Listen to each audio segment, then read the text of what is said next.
All right, hello and welcome everybody to another ACC stream. This is season number 5 here at PPResports and round number 8 of this current season. Today in the booth, it is myself, Kurbssy, and I'm joined by none other than Kevin, aka TwoFiftySix. What's going on, my man, as we get this race underway at Brands Hatch? It's a beautiful day exactly at Brands Hatch. I'm so happy to be here. Some ACC commentary again. Yeah, I'm hyped for the race. I'm hyped for quali. It's just been started. 2 minutes over already. No time set yet, obviously. Everybody just on the out lap. Or at the start of that lap. So let's see who's going to put it on pole today. I'm very, very eager to see. Yeah, looking at it here, Niels van de Koekeldt, the first driver out.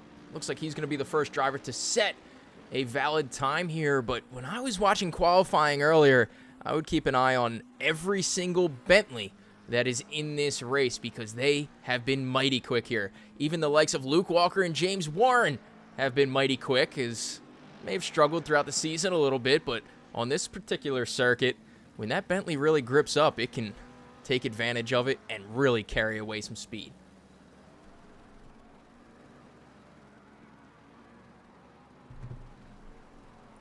So taking a look around, Kevin, is there, this is the first stream that we'll be doing together with ACC, so is there something that you need pointed out at all, or something you want to talk about that the viewers might have questions about as well? Going into this season, it was a bunch of new faces around, but now all of a sudden it's familiar faces towards the top of the standings with the likes of the reigning champion, Cody Blanton there. He is in P2 in the championship, going to be just behind Black Goldsall by a few points with a few weeks to go here. So still anyone's game up there at the top of the leaderboards. But as I mentioned, it's a season with a bunch of unfamiliar faces, we should say. Yeah, I'm one of those as well. Exactly. New not only to PPR, but to ACC kind of as well. I've just done some endurance races, almost half a year ago, more than half a year ago. So I'm really quite new to this. I've done a couple of laps before, but if you might correct me on this, just looking at like the broadcast stuff, that all you gotta need to know. We've got the platinum tier, we've got the silver tier, right? And you can see them just as a backdrop to those race numbers next to the team icons. Is that correct? I'm sorry, ask that again. So we've got Jay Warren, for example, number 66 with that silver backdrop. So he's in silver class. That's correct. We've got the platinum class, McCormack, Lawrence, Van de Koekeldt, and so on. Yeah, so Stuff we go with the silver class, and then there's the pro tier as well. So the two different championships going on right now up for different grabs between the pro and silver. It's going to be Black Goldsall leading the way in pro, followed up by Cody Blanton, and then just behind him is James Parker and Marcus Lawrence, who I'm on board with now. And Marcus Lawrence sitting in P2 as McCormack has a blazing quick time of a 22.8 there. That's good enough for pole position as it stands right now, but we're still looking for a few quick drivers to set lap times, including this man right here still hanging out in the pits. That is BGS leading the way. And I just saw another driver jump up into the top 4. That was Niels van de Koekeldt, I believe, unless it was Cody Blanton. One of those two drivers up there setting a quick time. And also in the silver class, we do have Mats Lynam Anderson really running away with it of late, but DaBurls has something to say about that. He's only 12 points behind, and Machi Hyla, who I believe has a qualifying ban for today's race, is still sitting in the pits right now. He is in P3 in those standings, so that quali ban at the end of the season is really hurting his chances of taking home the silver championship crown. Yeah, you really don't want to just be out of quali. You're going to have just 18 minutes of watching, no real practice that you can do as well on the track. So that's surely going to be a little bit challenging going into the race as well. Lining up probably last then if everybody else goes and sets the time. I do know I need to shout out somebody, which is car number 666, the 666.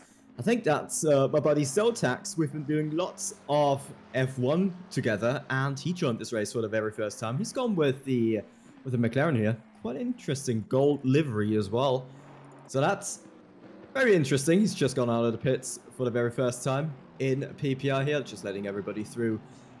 It's an interesting track as well to make your debut on. Very tricky, from what I can say. When I was trying to do my 5 laps on here before jumping right into the booth, it was very tricky, very different than any other time that I've driven this track, of course, it's represented on basically every single racing game there is, apart from F1. I don't think they've been back since 70s or 80s or It's been quite a long something time, about yeah. there. It's been a long time. It's an amazing track. Kind of, it's not really similar to Sandford, but with the undulation, it kind of is. And, oh. That was a strange park job there by Luke Walker, getting right in the way of 666 car here. Who you said, did you call him Soltak? Soltax. Soltax. Okay. That's what he usually goes by on the server. He's going to be an F1, of course, managing tier 2 that we're going to be starting next week, of course. Tomorrow is the first broadcast with a tier 1 kicking it all off, so that's going to be very, very interesting. Sorry to squeeze that one in an ACC crowd, if anybody's interested. This is a PPR crowd, Kevin, so that's quite all right. Because we have a couple races tomorrow as well. I know I'll be around for the 9 p.m. stream. That's 9 p.m. Eastern stream, and I believe the other one's 6 hours before that for EU. Yep. Well, it's gonna be 7 UK, 8 Europe. Indeed. Okay. All right. Gonna be. And when I look here, be a kickoff and a half. Yeah, I was looking around a bit. I'm taking a quick peek between the silver and pro tier. There's a few drivers from the pro tier behind the silver tier, and I'm wondering if I missed a quali ban from Black Goldsall because he has not come out yet for a qualifying lap. He's still sitting in the pits, and this is a driver who has the ability to throw it on pole. I'm wondering if he may have picked up a quali ban for this race that I was unaware of. You can see his title rival right now, who is sporting that #1 placard on the side of his McLaren, is Cody Blanton here. Cody Blanton, one of the PPR drivers out here running his ACR livery still on that McLaren. He has been just consistent all season long. He even changed his name in Discord to Cody P2 Forever Blanton, which just goes to show the consistency that he's had in that top 5 or so. Now, looking around a bit, the only driver improving on a lap time right now is none other than the fearless leader himself, James Warren, who's only just over a second and a half off of pole position, which is quite good for James considering he's about 3 seconds off in the practice sessions. I'm just checking on that quali ban. I've got the document up from the Hungaroring, and Hyla and Seeley have a qualifying ban this time round. But if that has been the last race for that, or if Hungaroring has even been the last race, I think that was. Let me actually check that again. And yeah, it was indeed. The Black Goldstar should be out there. If he's not Seeley, Harrison Seeley. I do not see Harrison Seeley. I know that there were more drivers signed up for today's race than are currently in or on the grid as it stands right now. I think that was Charles Martin just set his best qualifying time, his only qualifying time so far in that silver class, in that Bentley, about 3 seconds off the pace right now. Looking through, once again, James Warren is the only driver to be improving. Well, that's until Sean Moriarty decided to pick up the pace a bit. He's improving by 0.8, but where he stands right now, 0.8 is not going to get him anywhere because he's about 1.2 seconds off of P17 there. You wonder what's going on down towards the bottom of the grid here on a track that is as short as Brands Hatch. You really don't have room to make mistakes in qualifying. At least you can have some more runs than on some other tracks. You just don't have 1 or 2 attempts. Can get some more, and of course with these GT3 cars, as far as I'm aware, you just load the car up for a few laps and then go out. Quite contrary to F1, what you do there, just going out for 1 single lap. And I mean, I'm still on board with Soltax here, and he's just coming across the line. Let's see if he can improve from that, and he can indeed. Massively. He's kind of on pace now with the back of the grid, which in your debut is really your only goal, to kind of be competitive right there, to get some practice in. But yeah, Moriarty is, well, still kind of a second off the grid right there. Goldstar has gone out now, though. Miguel Ruiz here, crossing the line, goes into P7. Now, I just wanted to mention very quickly, we have had issues in the past 48 hours or so with connection to ACC itself. I guess Kunos messing around a little bit with the servers is making people not exactly happy here, as there's been quite a few that have been disconnected. And as I was just watching there, somebody has dropped out in the top 10, and I'm not sure who it is. Also, welcome to Biggles in the chat. So you mentioned before as well, which is one thing I've got absolutely no clue about in ACC, the cars. I mean, they're all GT3 spec. They should, in theory, all be exactly equal.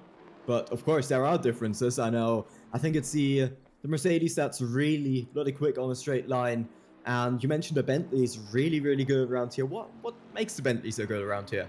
Well, I would love to answer that question. When I was picking the brains of the drivers in the practice session about what cars are dominating, the Bentley was just, it was the crowd favorite in terms of people calling it a cheat code almost around here. As we see, Black Goldsaw is 4/10 off the pace now, but look at that time from McCormack. He's almost into the 21s around Bran Hatch, an absolutely blistering time. Granted, the track conditions here are a very hot track today, but as I was saying, this, not only the single lap pace from the Bentley is good because it holds on to those tires a bit better, the whole race itself is 90 minutes long, and tires are not mandatory here, which most cars are going to have to take tires just due to the type of track that it is and how warm it is today. But the Bentley might get away with it, might go for just a splash and dash here, which could be the difference in winning a race or finishing outside the top 10, depending on when you opt to go for that pit. And it's definitely something to just keep an eye on throughout. The Bentley is a car that is becoming a favorite here. Elsewhere on the grid, I don't think there's many other dominant cars here. I know for once the Aston Martin is not the crowd favorite that it has been throughout the season, as Niels van de Koekeldt goes right up there into P3. He's going to leapfrog over Cody Blanton, who's in the same car as himself. But remember, we still have a few laps to go here. But I do hope that answers a little bit of what you were asking, Kevin. Really, the Bentley's the car to watch today, but there's going to be no cars that are suffering massively. Well, that's the most important thing, of course. And, well, I guess it should be like that if it's all GT3, shouldn't it? But, yeah, looking at the leaderboard, very interesting. You've got basically the top 5 locked out by the pro drivers. And you've got quite a bunch of the silver drivers. Unfortunately, only 7 pro drivers checking in today. Kelly is still, well, quite off the pace there. Moriarty as well, if I'm saying his name correctly, but he is on a lap now. It's just coming up to the start-finish line. Let's see what he can do. I'm hoping he can get the car up. Actually, I think that was just the out lap, so he's starting his lap. Maybe, I don't know, if we wanna go on board with him and go through a lap here. Yeah, on board with team captain Sloan, that number 2 McLaren. He's a driver that has way more pace than his team name is giving him, and what his current pace shows, being 4 seconds off. You can already see he's 6/10 up coming through the first sector, now 7/10 up, and he's just going to pile on as he comes through here. We'll see if he's able to jump up into the top 10. He has the pace around other circuits to do it, and he's put in at least 7 laps so far today in qualifying, so there's no reason that Sean can't be up there with the best of them around this circuit. Yeah, nothing really came together here as he's just coming through Hawthorne's corner right here. Very, well, wide diameter, 90-degree corner kind of. Going into some, well, tighter corners now. A little bit of a kink coming out of Westfield. Well, Dingledale is a very interesting name for the corner. He just went through that little kink there. Sterling's right here, very tight 90-degree corner. Need to set it up for, well, what is basically a little bit of a straight to the next Clark corner right here, Clark curve, it's called. Not too much setup to be done here to go onto the start-finish straight. Not really a straight, it's more like a bend right here, but the first corner really is going to be where it's going to be at, and that's, well, I was prepared to say that propelled him into, well, whatever position, but it only gave him like 1 more position, but I think he 2 positions, yeah. Another push lap, maybe. He kind of missed the apex there on Druids. He is 3/10 up already, so he's improving once again here. And like I said, Sean has a ton of pace. He can actually still get another lap in after this one. And that's kind of the benefit to the circuit, but also might be a little bit of a mental note that these drivers take. And maybe that affects their lap times as well, going, maybe I can let up here and push on the next lap. But then your tires are going to start to fall off, and maybe you're not going to get exactly the pace you want. Looking up towards the top, I did want to mention that Cody Blanton and Niels van de Kokelt, who were struggling to stay within 8 to 12 tenths of the two Bentleys in practice, have now closed that gap to nearing half a second, but only 3 tenths off of Black Gold Sol. So their pace has improved massively. And when we get underway in race conditions, everything could change here. I haven't seen these drivers run race sims, and all of a sudden the McLaren could be quicker than maybe they anticipate.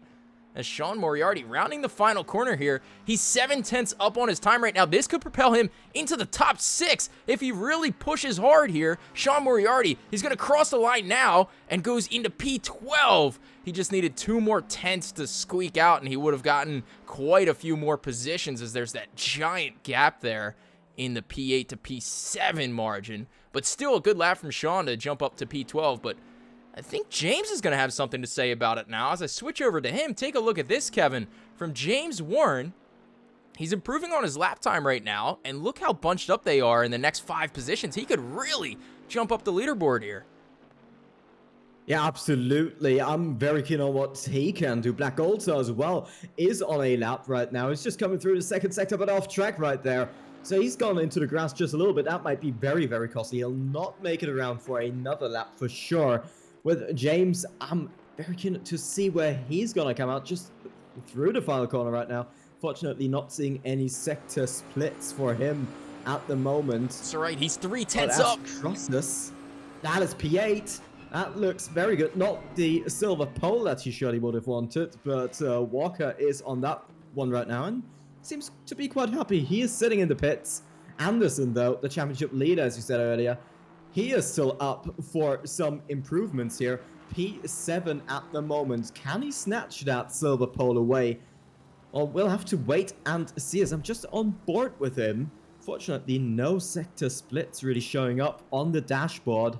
Well, that's all right. He might just do it. He's about even with his time right now, but if he can squeak out 7/100ths of a second as he gets close to the line here, he's going to cross the line now. And let's see where Matt's Lynham Anderson goes. He's going to stick into P2 there in the silver class. Luke Walker appears to have pole.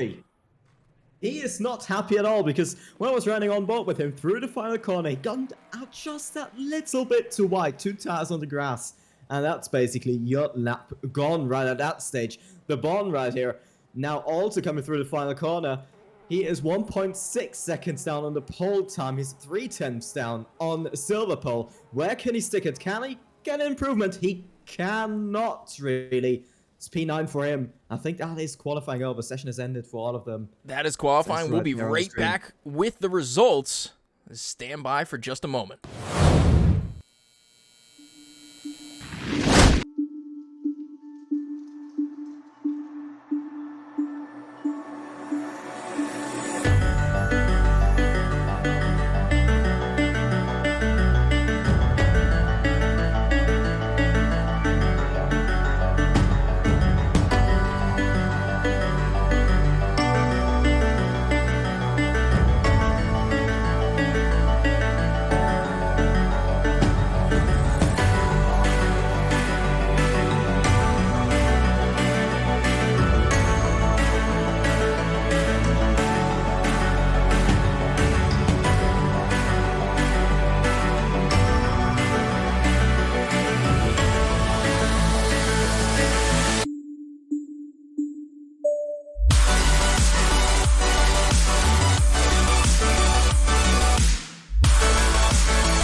All right, welcome back, everybody. After a thrilling qualifying session, we find ourselves with Mr. McCormack, the number 14 Bentley, sitting on pole position there. Black Gold Sol lines up just next to him. He's going to be in P2. Niels van de Kokelt and Cody Blanton in P3 and P4. This should be a great battle between Blanton and van de Kokelt. 2 drivers very experienced. Both have many race wins here and even more podiums at PPR. We should see a great race between those two. Marcus Lawrence here in P5 is going to be followed up by Mr. Walker. Luke Walker himself is going to grab pole for the silver class all the way up P6 overall. He's going to be followed up by quite a few silver drivers. Matt's Lynham Anderson there in P7, which translates to P2, and James Warren in P8, which is P3 in the silver class. Eric DeBon right there, he's a challenger for the silver championship as well, finds himself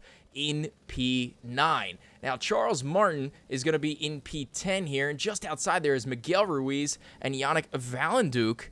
And just outside there is one more pro driver with one more to go after him, Sean Moriarty in P13, after he finally was able to jump up the leaderboards, and then followed up by Mr. Kurbssy, George Kiakowski, and Desmond Fitzpatrick there in the middle of the teens. Davide Scalzo there in P17 is going to be followed up by Verkman, Kelly, Ali Bijana, who is a new racer today, but Kevin is familiar with him, Volkan Bakardan, and Machi Hyla, who was serving a quali ban today. So, like I said, it is Kurbssy and TwoFiftySix, aka Kevin, in the booth today, and it should be a good one, Kevin.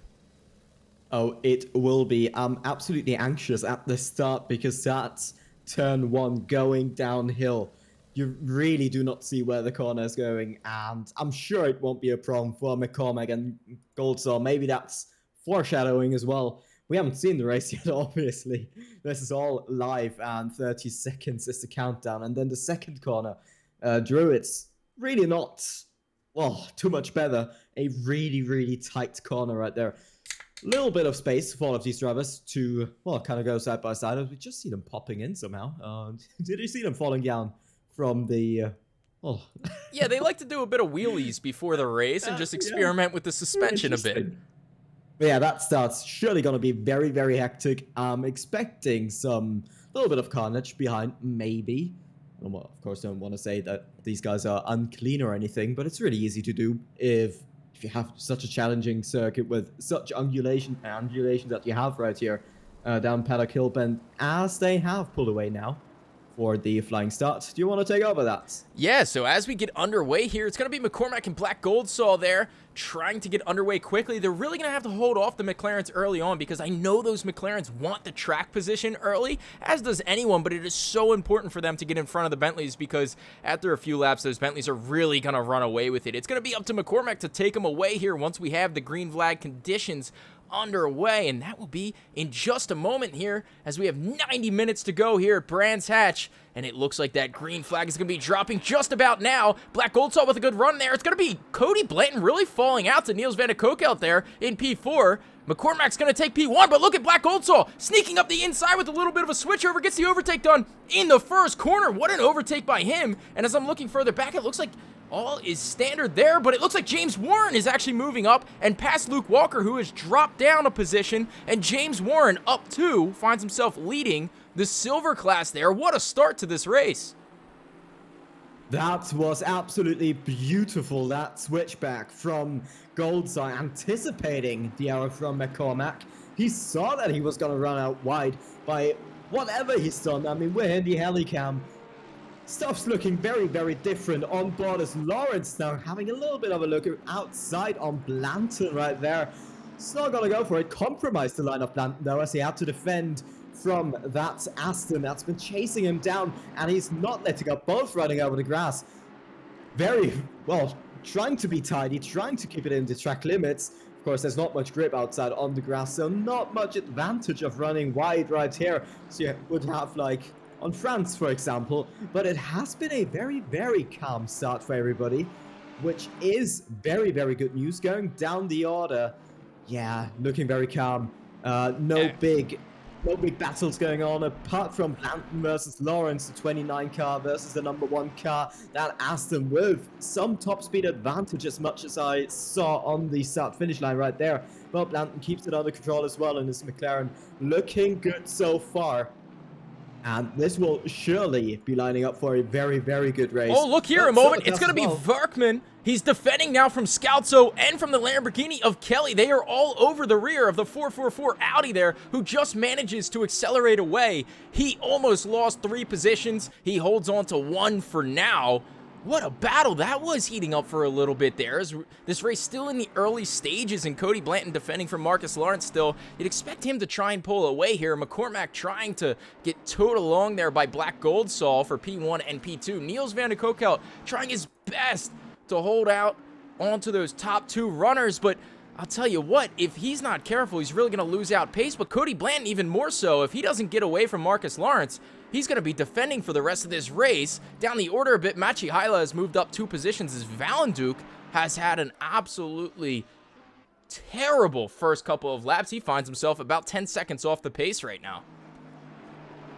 You gotta help me for just one quick second. How do I get... Oh yeah, the MFD was insert, wasn't it? So I get the gaps up. Yeah, there we go. That's way better there. So you can see who's actually in a battle right now. But yeah, that battle between Lawrence and Blanton has calmed down just a little bit. Gap has gone up from Blanton's point of view. He's pulled away just a little bit. Not too much though. Warren though is now at the top of the silver class. Well, look out right now, Mr. Kurbssy. He was going to go for it on the Bentley of Charles Martin, and there he goes. He does sneak up the inside through the hairpin there of turn number 2, and that was all because Charles Martin had a terrible acceleration. But look, they're still battling now as we're on the rear wing of Sean Moriarty. What a view we have as we see Mr. Kurbssy take the defensive line there into turn number 4, and a brilliant maneuver to hold on to P12. Slowed down Fitzpatrick. That has slowed down Fitzpatrick quite a bit. He's got quite a bad exit now, and Kierkowski in the Ferrari might be lining up a move right there. He's in the slipstream right there. Might be thinking about having a little look down the inside. Doesn't go for it. Compromises his own corner just a little bit and has to stick back again just a little bit. But that was an interesting tussle right there between Kurbssy and Martin, which compromised Fitzpatrick and Kierkowski. Well, look out towards the front right now. It's Cody Blanton and Marcus Lawrence going at it. Cody Blanton is going to be in... Heiner! Oh no, look at that! That is... Who is that? Somebody just lost it completely. I think that was it Hyla, actually. I can't find the car. Hyla's in a Ferrari, I know. A PCDC Ferrari. Orange... What is that? Probably, if it's orange, it's Dennis Verkman. It was Verkman, yeah. He's lost quite a few positions running out wide into the grass. He was just trying to overtake. I think it was Hyla. He couldn't find a way past. Went onto the grass, and that was it. Oh, look out for James Warren right now. He's under pressure from Luke Walker right there. The two gents who were always bantering back and forth with one another also have to worry about Mats Lynam Anderson there, as well as Eric DeBon. This is a silver train right now, led by 2 Bentleys. And I'll tell you what, the Pro Tier led by 2 Bentleys as well. Doesn't that just match up with what was said before the race, that the Bentleys can be absolutely dominant here? It looks like Luke Walker might have a bit more pace than James, but James doing his best racecraft here to hold on to number 1 position in that silver class. Look out up ahead though. Cody Blanton trying to pull away from Marcus Lawrence as well. I just don't want to switch off of this 4-way battle right now for P1 in the silver class. Now that 4-way battle is absolutely delicious. It's kind of calm on top McCormack though. Same within half a second of gold. So we're still seeing that 4-way battle there, led by James Warren in that sky blue Bentley. By the way, can you change cars between races, or are no. do they have to change a car for the whole season and then just go? You are locked in. That's some strategy, isn't it? It sure is, and I think that is important because a lot of drivers like to rotate around, but take a look at this. It's going to be Luke Walker goes up the inside of James Warren. Is he going to be able to overtake him? They touch wheels going through the hairpin there, and there goes Luke Walker into P1 in the silver classes. James going to fight back in the next corner. He is. He's going to try and run him out wide. Can't quite do it. He's got to worry about Mats Lynam Anderson and Eric DeBon as well, who are really closing in there for that P2, and DeBon gets around Mats Lynam Anderson. That was a brilliant move there by the Porsche driver. Yeah, but Lynam Anderson doesn't want to keep it this way. He tried it around the outside of Surtees. Couldn't quite do it, but yeah, that was just Warren getting all out of shape in turn 1. Just some snap oversteer, or not really snap oversteer, just some oversteer on braking, I think. And that is something that you can expect on that corner. And, well, in the following tussle right there, just DeBon and Anderson fighting it out. Getting slowed down, Anderson got by Walker and Warren fighting and got overtaken by a Bond right there. So great racing between these guys, using each other's mistakes that what everybody is really doing on this track. And of course, it is a tricky track, as we said earlier. So incredible. Thanks, Rylak, for following. Thank you very much. So we're still right here. This battle between Warren and the Bond, which is going on right now, is giving Walker the opportunity to just pull away. And another little mistake by Warren right here. He's not comfortable in turn 1. Oh, and he's punted! DaBurls punts him! And he's going to hold up. You can see DaBurls here slowing up. Oh, no, but now it's a pile up, and DaBurls is spun as well. And now James is going to be absolutely livid about that. James had the line going up the inside. He was contacted there by DaBurls, and he has to be furious about what has just happened here at PPR in round number 8 at Brands Hatch. Oh, so you've joined us just in the right second. Yeah, but that was another one of those costly mistakes. But yeah, absolutely unnecessary contact by the Bond and James Warren. But it was all coming back to that mistake in turn 1, which was just so sad to see. Meanwhile, McCormack and Black Golds are closing in on each other.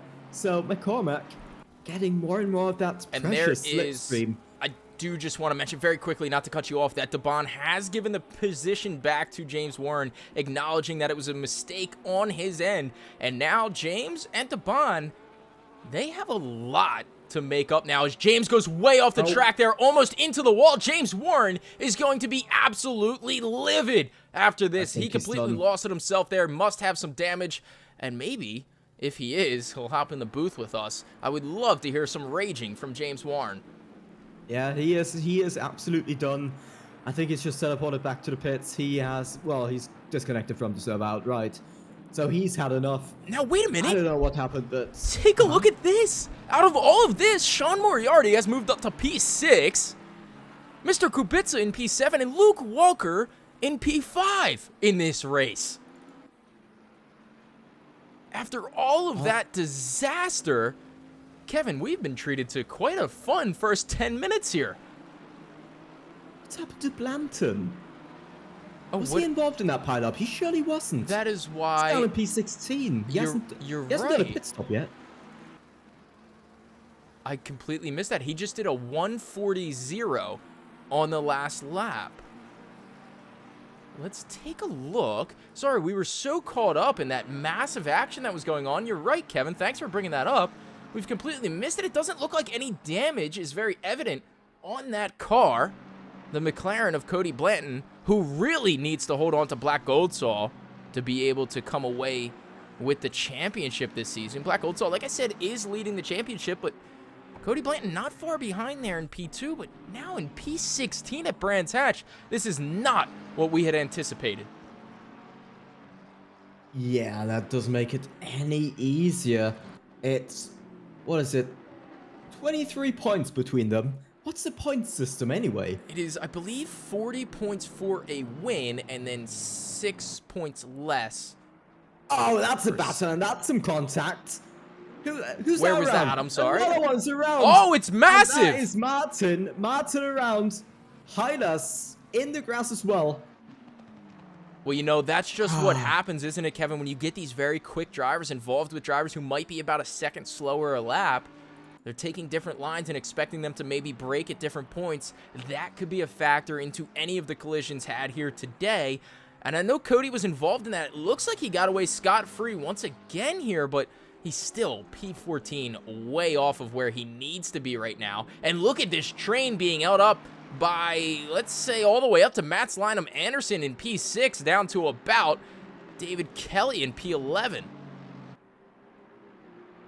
Yeah, the beautiful BWT car by... who's that actually? That is Miguel Ruiz. Is that Ruiz? It is Ruiz, oh, the he's going HRT for a move. driver. He's going for a move on the outside into the final corner there. On... who's that? Moriarty, That is isn't it? Mr. Kurbssy. One position up from him. Oh, there we go. Now the scoreboard is updated. That's always getting me very confused. Yeah, if you press the insert... ACC scoreboard... go ahead and press insert one more time, and you might get it a bit quicker. There's a few different variations of that scoreboard. The timing tower. Very good. Oh, and there goes, go. you know what? I saw that collision there. There was no contact. This has to be entirely netcode related with a bunch of these issues. Remember before, when we were in qualifying, I mentioned that Kunos was having some issues with the servers over the past couple of days, and there's no way there are this many collisions in a PPR race. I've never seen something like it before. In the first 13 minutes, we've had at least 4 notable collisions that have really changed the tide of this race, and they didn't even make contact there, Kevin. Yeah, that looked, I mean, from our point of view, it looked very much like driver error, but there must have been some contact. It's interesting, though, because aren't we hosting a server ourselves somewhere? So the server software must have had... Yes. Must have some issues. Oh, and there goes a couple cars running way wide. There we go. As I move down, it's Cody Blanton sneaks past Mr. Kurbssy there for P13. He's slicing his way through the field, which you would expect from the McLaren driver, who is one of the fastest that I've seen out here. So consistent is Mr. Blanton. As there goes Sean Moriarty. He's going to be side by side with David Kelly there. He's going to hold on to P8 for now. He still has to chase down Miguel Ruiz there in P7. Looking up the order, why don't we switch up to the lead of this race, which is Black Goldsaw and McCormack within 2/10 of one another right now. I was just about to say, incredible battle between them. Look at the gap. Running so close, yeah, running so close to each other, not just for 1 or 2 corners, no. They are pushing each other along the track. Enough space in between them, luckily enough. We've seen what happens when you push each other without any space in between. But this really is a battle. It's opened up just a little bit. They were even closer a few moments back. But wow, just wow. Mad respect to both of them. Running so close to each other. It's really damn taxing.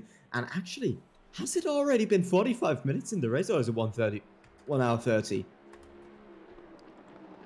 We are 14 minutes into this race, and there we go. You know, it has been... I thought it was 2 hours. No, it is at 9 Oh, no, there's a car around. There's a car around, and somebody running on the grass. Blanton is running on the grass. Something must have happened. Blanton is still on the grass, and Moriarty is... He had a little bit of a spin.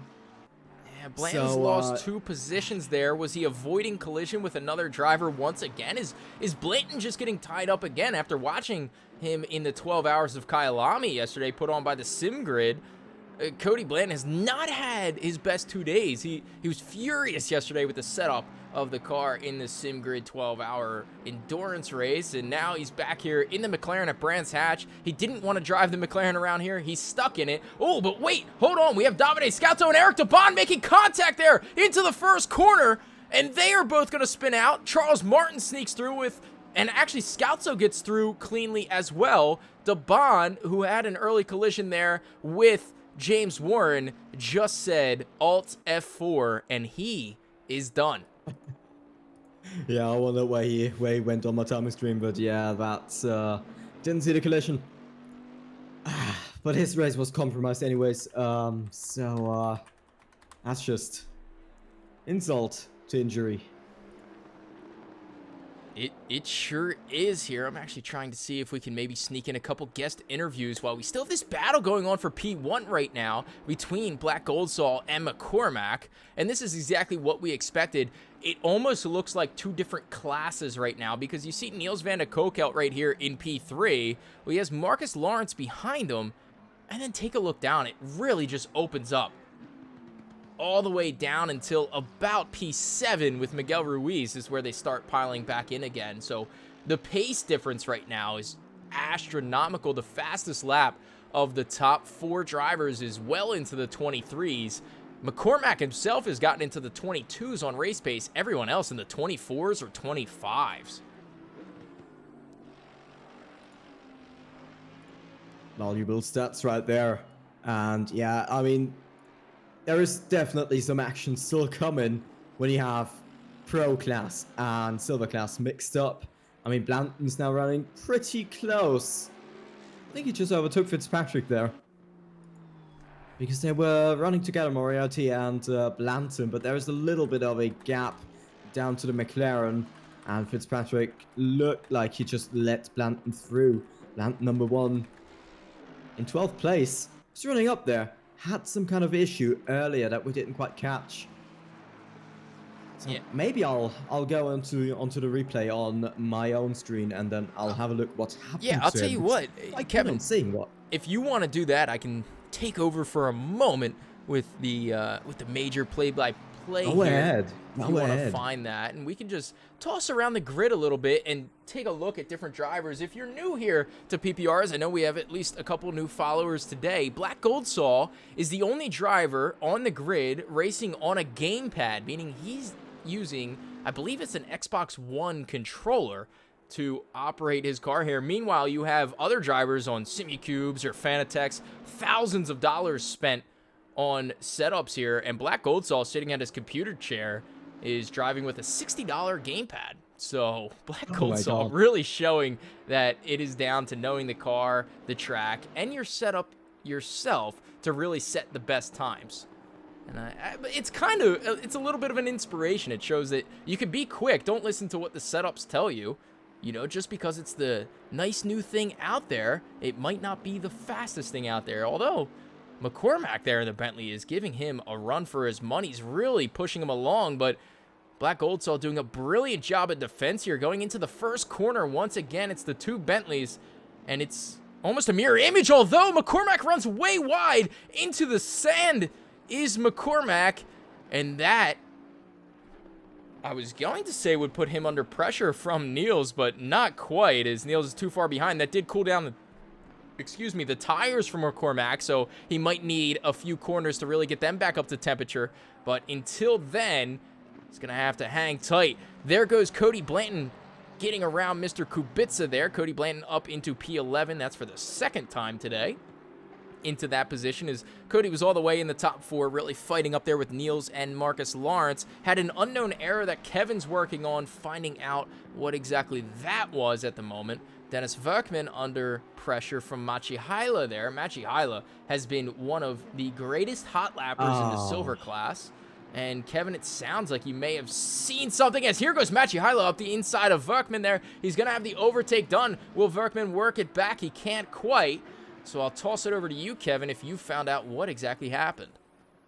Yeah, he just coming out of Westfield through the Dingledale in the Sheen curve, which is basically in Sector 2 after the long straight, after that bunch of corners. He cut it a little bit too much. It took a little bit too much speed through it. Got onto the grass on the outside, just planted the throttle, and that sent him spinning.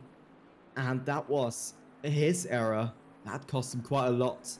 Quite a long time to go back onto the track once again, so nothing's going unnoticed here.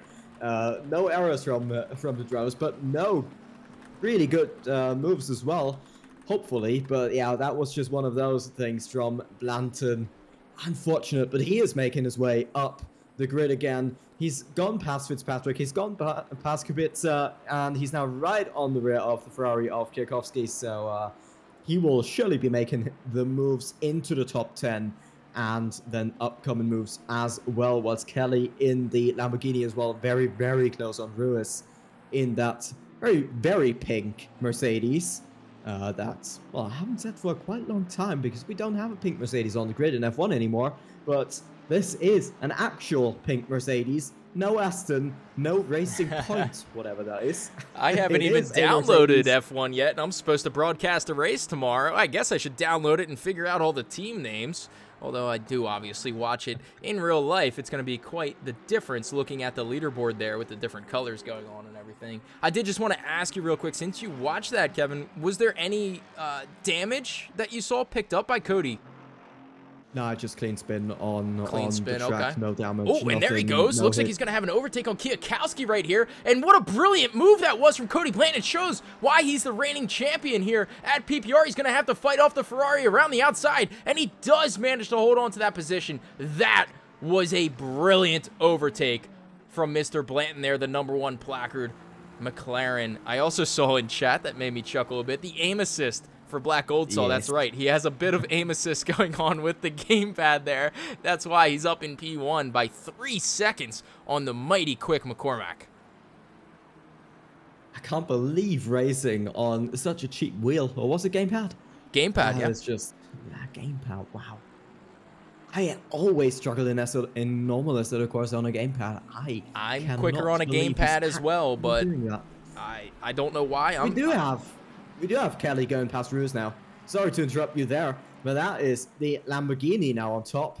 And Ruse will have to defend from Bakirden as well in the Aston Martin there. Quite Aston Martin colored Aston Martin, but still an Aston Martin. Nonetheless. It's got green on it. Oh, wait, hold on a moment. What's going on with Niels? Is he around a lap driver right now? I think that is a lap driver. It's going to be the 666. Yes. In P20 there. I got concerned because I saw the split at only 1/10 of a second. I thought Marcus Lawrence had closed the gap, but not quite. You can still see a lapped car in between the two of them. David Kelly, as you mentioned, had gotten through Miguel Ruiz there. Looking down the order a bit, Valenduke still trying to hold off Machihaila there in P14. And I think Machihaila deserves all the attention that he gets here due to the pace that he's had. The PCDC Ferrari has been just absolutely blisteringly quick all season long. He's just had a few incidents that have really cost him a ton, and none more than the qualifying ban that he had to serve today, which is, I would consider, the main reason why he is outside the top 10 right now. Just wanted to quickly say as well, whilst we're watching Bakirden setting Ruse under pressure, but really, really well as well. No contact mate there going into turn 2. He kind of sets himself up to maybe go for a switchback. That's what I thought, but he's not doing that. Runs way out wide, keeps 2 tires on the track as you're supposed to. I've already seen James, quick as ever, posting an incident report between himself and Eric, lose off the wet Volcan, which would be, oh, what's that? The Bond? It was the Bond, yeah. Sorry, I'm actually DMing the man himself as you were saying that. He said, rear-ended again, 20 seconds of damage, and boiling hot tires as a result. Quit because it would have been a pit stop down the entire grid, which is understandable with 20 seconds of damage. Yeah, that's absolutely massive. Not getting a lap, but that is a lot indeed. Absolutely massive, and he was spot on with his report too, saying he'd be a pit stop down, and he's right. Around a circuit like this, you can't really make that up unless you're an absolutely top tier driver. Making up an entire pit stop on a circuit like this is going to be near impossible. Talking about a top tier driver, whilst Ruiz Bakirden have been battling, kind of setting each other up for some moves, Lantern has definitely closed the gap quite a bit. It's like, what, 2 seconds behind at the start of, well, 2 laps ago? He's right there now, within 3/10. And, well, it's gotta be like back markers for him, I guess. That, not that they're slow, but he's gonna hope that they're gonna get out of the way. You could just see how much later he was braking into what's that, 30's corner, running up the hill now, going on that long back straight with a little kink in the middle. Downhill now, he is right in the slipstream of Bakirden. Let's hope that there's not going to be a little bit of an incident, because I reckon Lantern is definitely going to be braking quite a bit later and carrying a bit more speed through these little kinks that you see right here now. As you can see, Bakirden definitely feeling the pressure, running out wider and wider every single time. But Lantern not letting up. Bakirden doesn't want to lose too much time though. Taru is ahead as well in that pink Mercedes, who's just gone onto the grass. That has lost him quite a bit of time, and we will be able to see that right now, that he will try to go for a move. It's not gonna quite make it though. Not quite close enough, sadly for him. And that whole tussle just got Blanton even closer than he was before. It did, but I'll tell you what, that was a mighty slow lap there from Blanton according to his standards. A 25-1 from the man who's been running in 24s all day long. He's not going to be happy with that, as here he goes. Is he going to try and set it up the inside of Bakirden? It appears that he is, and he does get through on the Aston Martin. The Aston Martin's not going to be able to fight back there, and now he has Miguel Ruiz to take on next. I see no reason why Cody Blanton can't finish in the top 5 in this race still. You're absolutely spot on. I'd expect that as well, unless he goes for another of those costly hours that he's done before. And yeah, here we go. What's going on, Ruiz? I don't know, is that just top speed, or no? Is Ruiz I actually think letting that, him pass? yeah, I think that might be Ruiz just counting his losses. He's saying, you know, why am I going to defend from Cody Blanton when I still have to worry about Bakerdon behind. I don't want to waste too much time there. I'm going to give you an answer. You're going to see it right now because that actually puts and there's a cut there. It's a corner cut. Is contact. And he knows he has to hand the position back. You can see by how slow he's moving there. It's entirely Bakerdon's fault there. Unfortunately, I hate to say it, but it's very clear he cut the corner and just ran into the rear quarter panel of Miguel Ruiz. There's no other way to put it. By that. That is exactly what I meant. Ruiz now down to 13th place in, well, the HRT with the Mercedes engine in it. Interesting team name there. I think I caught that the last time. There's another error by one of the, what was that? That was an Aston. That's Volkan, yeah. He's going in. He may have damage there. I can't quite tell, but he's into the pits now for his mandatory pit stop, and I'm sure that's to repair damage. He didn't quite hit the entry. I saw him on the grass. I'm pretty sure of that. Yeah, and that must be damage for sure. But that is exactly why you might want it to have some car in between to maybe keep Blanton there as a little bit of a buffer in case some of that happens. Then he wouldn't have been in the spots to get hit. That's where I personally feel a little bit more comfortable to be in. But of course, that's helped Blanton out quite a bit. We said top 5 should be possible, and that has made it a little bit easier as well for him. He doesn't have to worry about anybody being behind him to defend from. And, well, he can just line up and move on. Kelly, who's done, actually, shout out to him, a brilliant job to pull away from both, what was it, Ruiz and Bakirden, who he overtook earlier. And, yeah, he's quite a few seconds now up the road from Blanton. Of course, he's chewed down that gap already to about 1.2. And that is going to get a lot closer now. And I guess we're both expecting Blanton's lap time to get a little bit better once he's in free air. Because having somebody in front, you'll have to take care. Where are their braking spots? Because otherwise, a James is going to happen, which it did right here. It did. In turn 2. And he did the full 180. He took the full experience, the full Spinata experience, James did.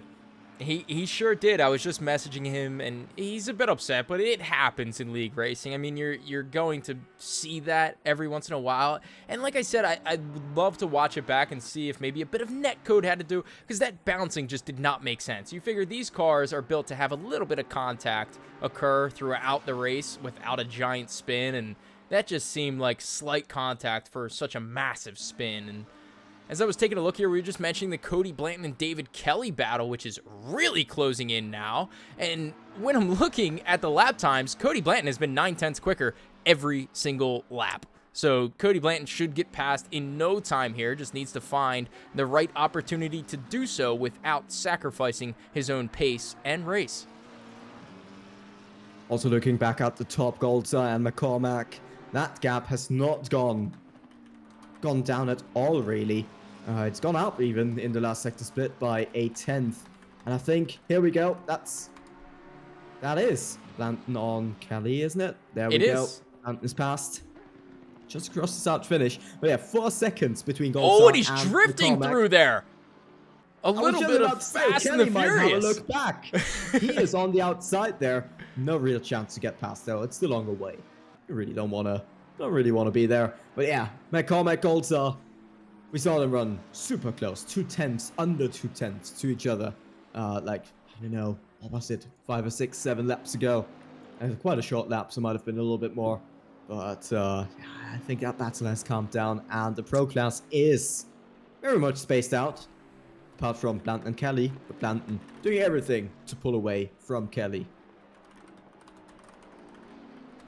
Yeah, taking a look here, the gap between McCormack and Black Goldsaw, I would say, was enhanced by the lap drivers that they were sneaking through there. I know Davide Scalzo was one of them. I only saw Black Goldsaw go through on the number 88 driver, but McCormack clearly got through as well without much issue and is now at least one corner away there. You can see Niels approaching, and you know what? Taking a look at lap times, when I said that Cody Blanton still has a chance at P5, why not P4? In this race, he can still hunt down Marcus Lawrence, who he qualified ahead of as he goes through on the McLaren there. A lap driver trying to stay out of the way, doing a brilliant job of it, if I may say so.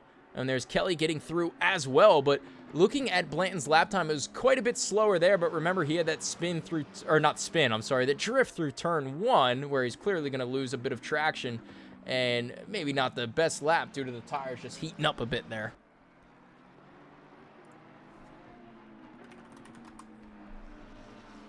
Right, just checking some messages on Discord. Not much going on in the ACC chat. What's happened? Machi Hyla got a little bit of a rear end going out on him a little bit, but he's still closing in on Desmond Fitzpatrick as it stands right now. Just ahead of them is Mr. Kurbssy. This is a three-way battle right now for a top 10 position, and actually for a podium position in this silver class. Mr. Kurbssy is in that position currently of P3 with Luke Walker. Yes, that's right, Luke Walker leading the way. Here goes Machi Hyla trying to send it up the inside of the Aston Martin of Desmond Fitzpatrick. Can't quite do so himself. They have to be careful near Mr. Kurbssy right now. I just saw a giant ping spike from him as he's clearly in the red right now in the 360 Jaguar.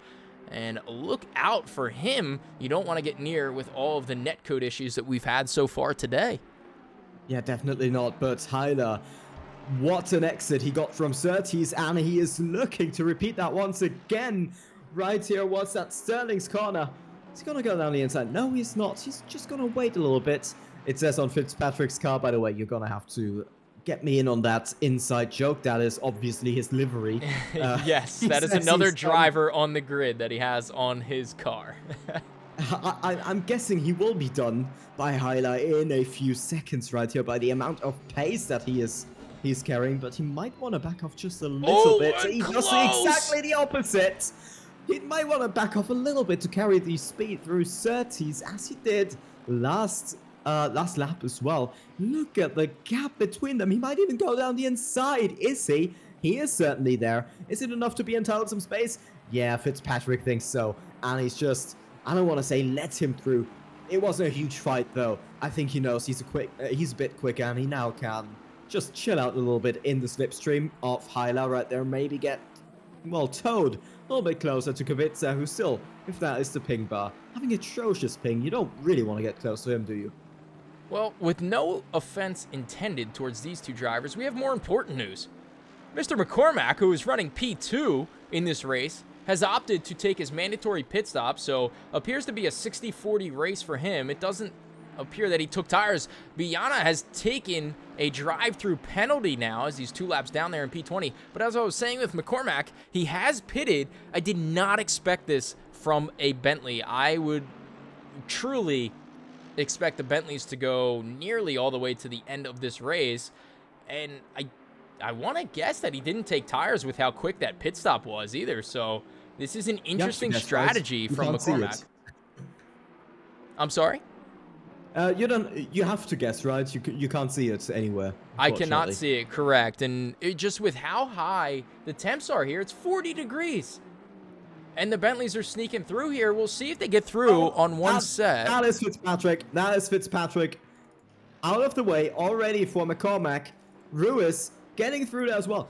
That was an odd mistake by Fitzpatrick. He just went straight on into... What was that, actually? Was that Druids? No, actually, that was Graham Hill bend. It just went straight on into the grass. Well... That's another 2 seconds of clean out for McCormack. Straight ahead of him. Yeah, and this is incredible by McCormack. I just have to quickly touch on that. It was just in the pits. It was about 3 seconds behind Fitzpatrick. He made that time up. Look how he just steams past Kurbssy. No argument to be had right there. Well, why are you going to fight that? You have to know that the driver there is going to be way quicker than you. He's a pit stop ahead. Just let him go. Don't get yourself involved with those battles. It's not going to save you any time. And looking around, I'm being told that Luke Walker's pace has been dropping off a cliff, but I don't see it. He ran a 25.4, which is still a very respectable lap time around here. So let's take a look as we go on board with the driver sitting in P1 right now. Mats Lanham Anderson has closed in by a couple of tenths, but nothing astronomical. And looking around as well, Cody Blanton is closing in on the top 5 already. Yeah, Cody Blanton, even after that mistake, he's got lots and lots of clean air now ahead of him. It doesn't even show me a gap for him. I think that's how far he's up there. 12 seconds of a gap. He still has that pit stop. But do you take that now? I don't think so. If you have that kind of a gap, closing in on Anderson. Well, I don't want the to... commentators cursed him. He goes off spinning. Once again. You're right. And that's Kenny through. He has to keep going with it, though. If he wants a chance to win the championship here at PPR, he cannot give up on this race. He still has yet to pick up damage there. There's the driver that was in P2. It was going to be about a pit stop ahead of Cody Blanton. Cody still needs to pick up the much-needed points today. You never know what's going to happen in the next 2 races here. We've seen crazier things in real-world motorsport and in the virtual world. He's going to go straight into the pits here. I would expect Cody to take tires, so maybe... Kevin, if you could do me a favor, just keep an eye on how long he's in the pits for, just in case I forget. I want to take a guess if he has taken tires in this race. I would think he's going to here, just because of how warm the track is. Yeah, he probably does. We'll see. He's oh, and he overshot his pit stop as well. Oh. And yeah, he's in the pits for quite a long time already. And Black Goldsaw has lapped everyone up until position 15 or so. So really flying along here. The next up are Kiyakowski and Martin just ahead there. 2 quick drivers who Black Goldsaw is going to lap within 40 minutes, which is just brilliant pace here from Black Goldsaw. He's just really in another world right now. Niels van de Kook out in P2. I'm being told... Lanton. Go ahead. Quick, Blanton just setting off right now. I think he took some new tires. That was quite a long stop. Let's see. I didn't catch the exact time. I would hope he did. I don't see any reason why he wouldn't, especially if he was spinning. He comes out. Is that in front of Luke? So he's going to be almost a lap down to Luke Walker, it appears. Cody Blanton, which it's usually, no offense to Luke, the other way around. But as I look around here, McCormack, I'm being told, might be going for the undercut here on Black Goldsaw with no tires, which it's a strategy. It could work.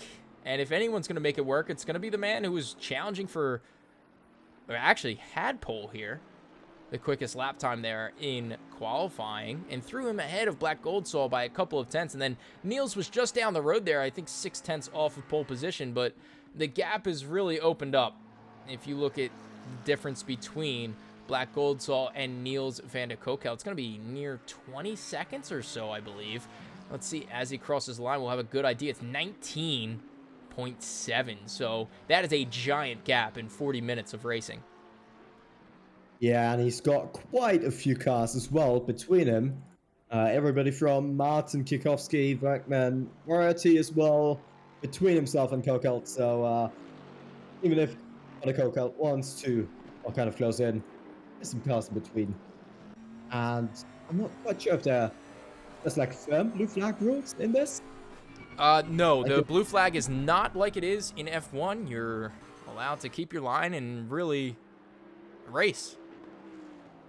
So I am going to put it on autopilot for a second. I do have to take a quick break. Oh, no, not just yet. As there goes Black Goldsaw. He just hit the wall there. Black Goldsaw, as I was about to pop up, had just collided with the barriers and picked up some damage on the right side of that Bentley there. He's going to dive immediately into the pits here. Now, this should be interesting. Let's keep an eye on where McCormack is right now. Who knows if he's aware of what has happened to Black Goldsaw. He didn't lose much time there, maybe a couple of seconds, but the damage, who knows how much that might be for him. Did you catch that at all, Kevin? That was absolutely massive.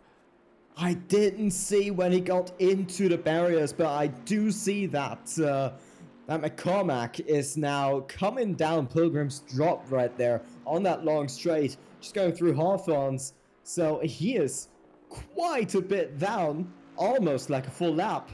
So that was quite a long pit stop by McCormack back then as well. Might have had 1 or 2 issues there as well on his stint, might have been. But he is coming down the penultimate corner right now. And Goldsaw still standing still. 3 out of the top 4 are in the pits. I do have to say very quickly, it was Marcus Lawrence and Luke Walker still out. But here goes McCormack through. That's going to be a close one, you might have to think. And that is... No, he is well through. McCormack through, definitely, as you said. That's... For a second, I thought Goldstar might have it. But no, that is about 2.5 seconds gap, 2.6. The internal clock still working. I'll tell you what, though, Kevin, we still don't know the tire situation with these two drivers.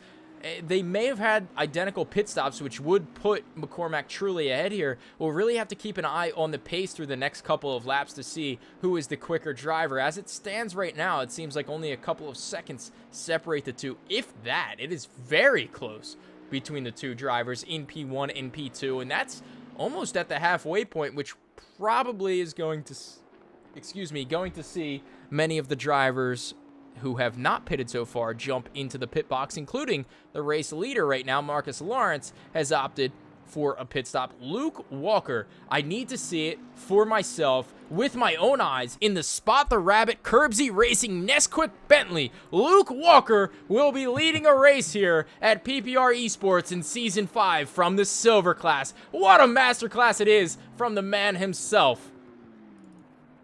Amazing stuff right there. Well, what I'd like to know really is Goldstar obviously had some damage going into the wall. He got that repaired.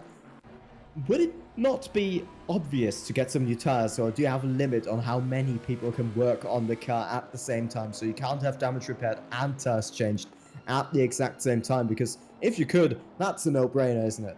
I believe you have to repair the damage first. I'm not exactly up to date with that because I am one of the slowest drivers out there. So it wouldn't be good for me to guess. But I do believe that you have to repair damage first. I'm not exactly sure. But taking a look around, Machihaila all the way up into P4. Obviously, a lot of drivers still have to complete pit stops. Niels van de Kokelt sitting in provisional P3 right now.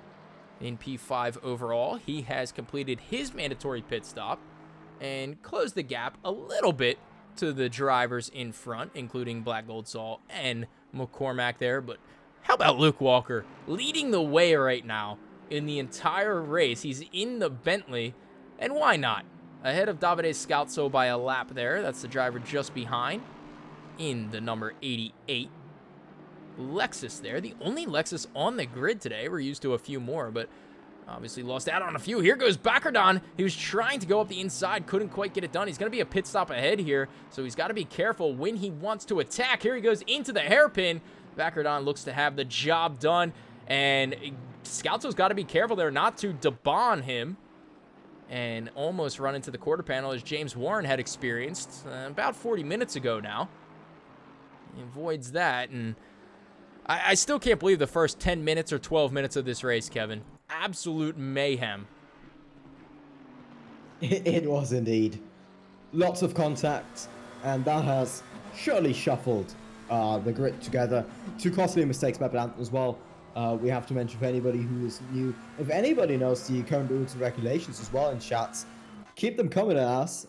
We would be, well, quite interested in knowing if you can just change tires and repair damage at the same time, because that would have been an absolute no-brainer for Goldstar to go and change his tires. But as far as I can see, he is falling down just a little bit on the order, or just dropping back a little bit from McCormack. Well, when they got out of the pits, the gap was about 2.6 seconds, went down to 2 seconds. That might have been a little bit of a timing mistake, but just going out of the pit. So say we lasted 2 seconds. There's somebody off in the grass. Actually not being off in the grass, just, well, track extending, if you might. Yeah, And yeah, gap now 2.8 seconds between them two. You're right with McCormack and Goldsall there, but they're still running in the low 23s on race pace, which is about a second quicker than anybody else out on track right now, other than Niels van de Kokelt. So they are very, very quick right now. Cody Blanton's just about there. He's rated about a 24-0, so just in line with the top 5 or so. Really needs to pick it up because of the amount of incidents that he's been involved in today. Really needs the stint of his life here in the last 43 minutes of this race. But like I said, Kevin, I need to take just a quick brief break. I'll leave it on autopilot for a moment. If you could just take over for me. I've got this, no issue. So thank you very much, Badstone, in chat saying damage gets fixed after fuel and TAS. So safety issue, probably didn't take any new tasks, and if you knew what McCormack did right there, they're running quite close to each other. That's it, 0. I'm gonna join for next season. Well, you can join right now. You just have to message James Warren on the Discord. We handle it all via the website, PPResports.com. We've got F1 as well, of course. That is starting next week as well. But for the ACC stuff, I think you could just still take part in it. Or if you want to go for the next season, just join the Discord. You'll be up to date when the new season starts. Sign up is on the website. I don't think you need a team. You can probably just register your own team that you want. Probably don't even need a livery. I sure as hell don't have McCormack's installed, as he's just showing up as black on my screen. But there we go. Yep. There we have it. The command Discord.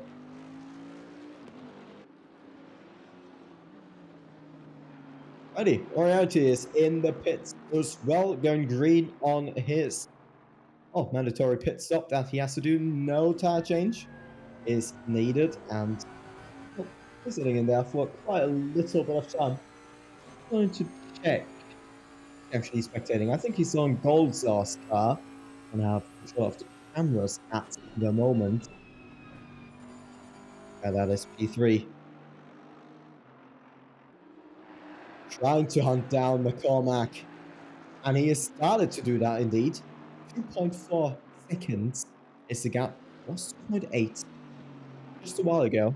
So he is indeed closing in. Was in the lead of the race. Before, well, just straight up going into the wall. Having to go for his pit stop. Maybe a little bit earlier than he would have wanted. And if carried a little bit more fuel when he's gone into the pit. A busy pit lane. Walker's now in, giving away that lead of the Grand Prix, dropping back down to P3, P4 even.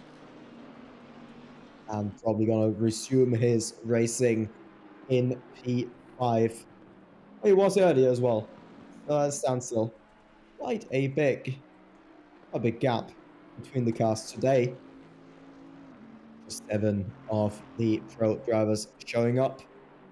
On a good side, they're all still in the race. Moriarty is just coming out of the pits right now. As well, either Kurbssy is back. Silently posting links. I am back. I did not want to interrupt you as you were going through there. And what did I miss? And indeed. Well, Luke Walker coming out in P5. He's just done his pit stop. Goldstar is now, well, at a rapid pace, catching McCormack. Just 2.1 seconds between them. So he's made up quite a bit of time. So that is going to be very, very interesting. And nobody left with a pit stop. Martin just being in the pits as we speak. So he will be done with his pit stops in a few seconds. And, well, then it's just straight to the finish line. Yeah, and I'll tell you what, Mats Lynam Anderson has closed the gap massively to Luke Walker here. He's only 1.2 seconds behind with 40 minutes to go. I don't see any reason why Lynam Anderson can't put on the attack here. And I know Lynam Anderson really wants the win because looking at the standings, he can run away with the championship due to DaBurls being out of this race and Machiaila being down in P4 of the silver class. With only 2 races to go, this would be a great result for Luke Walker and would put him in contention for a top 3 finish in the silver class for the season if he manages a couple good races at the end as well. So still a lot to fight for here. And looking around towards it, just want to mention the pro tier. Black Gold Sol is leading the way there with Cody Blanton in P2, James Parker in P3, with Marcus Lawrence there being the closest contender still involved in today's race. And unfortunately, we did have a large amount of signouts today, but that's to be expected in the latter part of the season. And the pro class, still with all of those signouts, Kevin, is highly competitive. It is indeed a little bit of a gap between P2 and P3, but apart from that, Goldstar and McCormack giving us a battle today, and that battle will definitely continue. 1.7 seconds that gap, so Goldstar is doing, well, absolute work here to get that down and maybe line him up for an overtake. It's gonna go and follow him on the third-person cam to see just visually, not just on the time, how much time he's making up and where he's making that time up. That might be some interesting stats right there as well. Also, Ruiz got a report in with a description called Meatball and Quit. Yeah, so He got it himself. Ruiz, unfortunately, didn't have his greatest race ever. He was having a phenomenal race, but clearly had an issue there that sacrificed his entire race. Here goes Mats Lanham Anderson all over the back of Luke Walker, though. This is for the lead of the silver class right now. We have this battle going on at the same time. We have the lead for the pro tier going on as well. That gap a bit more significant than this that we're witnessing right now. Mats Lanham Anderson trying to line up that battle towards the inside right now. Is he going to go for it? He's going to slide back in. He showed the nose just a little bit there. He's going to be behind that Spot the Rabbit Kurbssy Racing from Luke Walker there. And that's right. I do have to plug it when I can, Kevin. I don't have many times, but when I can, I will. Absolutely understandable and wanted, I would say. These team names don't really get too much recognition as well. As, yeah, Lanham Anderson is absolutely making up some time here. 3/10 only. Going into Hawthorne Hill. Just trying to keep with him. Just trying to anticipate when Walker's going to break, to just not make any contact right there. He's fallen back just a bit now, but he will be lining up a move surely in a few minutes. Got 36 of them left in this race, so quite enough time to go for a move. Goldstar moving him even closer, 1.5 seconds up on top is that gap. And the builds, what's that about? Burlsy, that's my main man. Burls, what's going on, dude? Welcome to the chat. As always, if you don't know DaBurls, Kevin, he's a legend in the F1 community. You can see, look at Luke Walker, he's flashing Dominic Scalzo, and Verkman just ahead there trying to get through. He's telling him, get out of the way, I'm battling for the lead of the silver class right now. What are you goofballs doing? Look at the blue flag. Get out of the way, are you colorblind? And there goes Luke Walker and Mats Lanham Anderson, P1 and P2 in the silver class, lapping a couple of silver class drivers, and Luke, I could just see him screaming at the wheel there, trying to slice his way through. And Burlsy trying to drop a sub, and it won't work. Burls, I appreciate it, and I'm sorry, actually, for now. My dog barking in the background. I'm going to mute for a moment. Kevin, why don't you take over? Absolutely, yeah. I mean, Burlsy, we know each other as well. Back from the AM days, I think. So that was fun times. Didn't we race in that commentators race or something? That was pretty funny.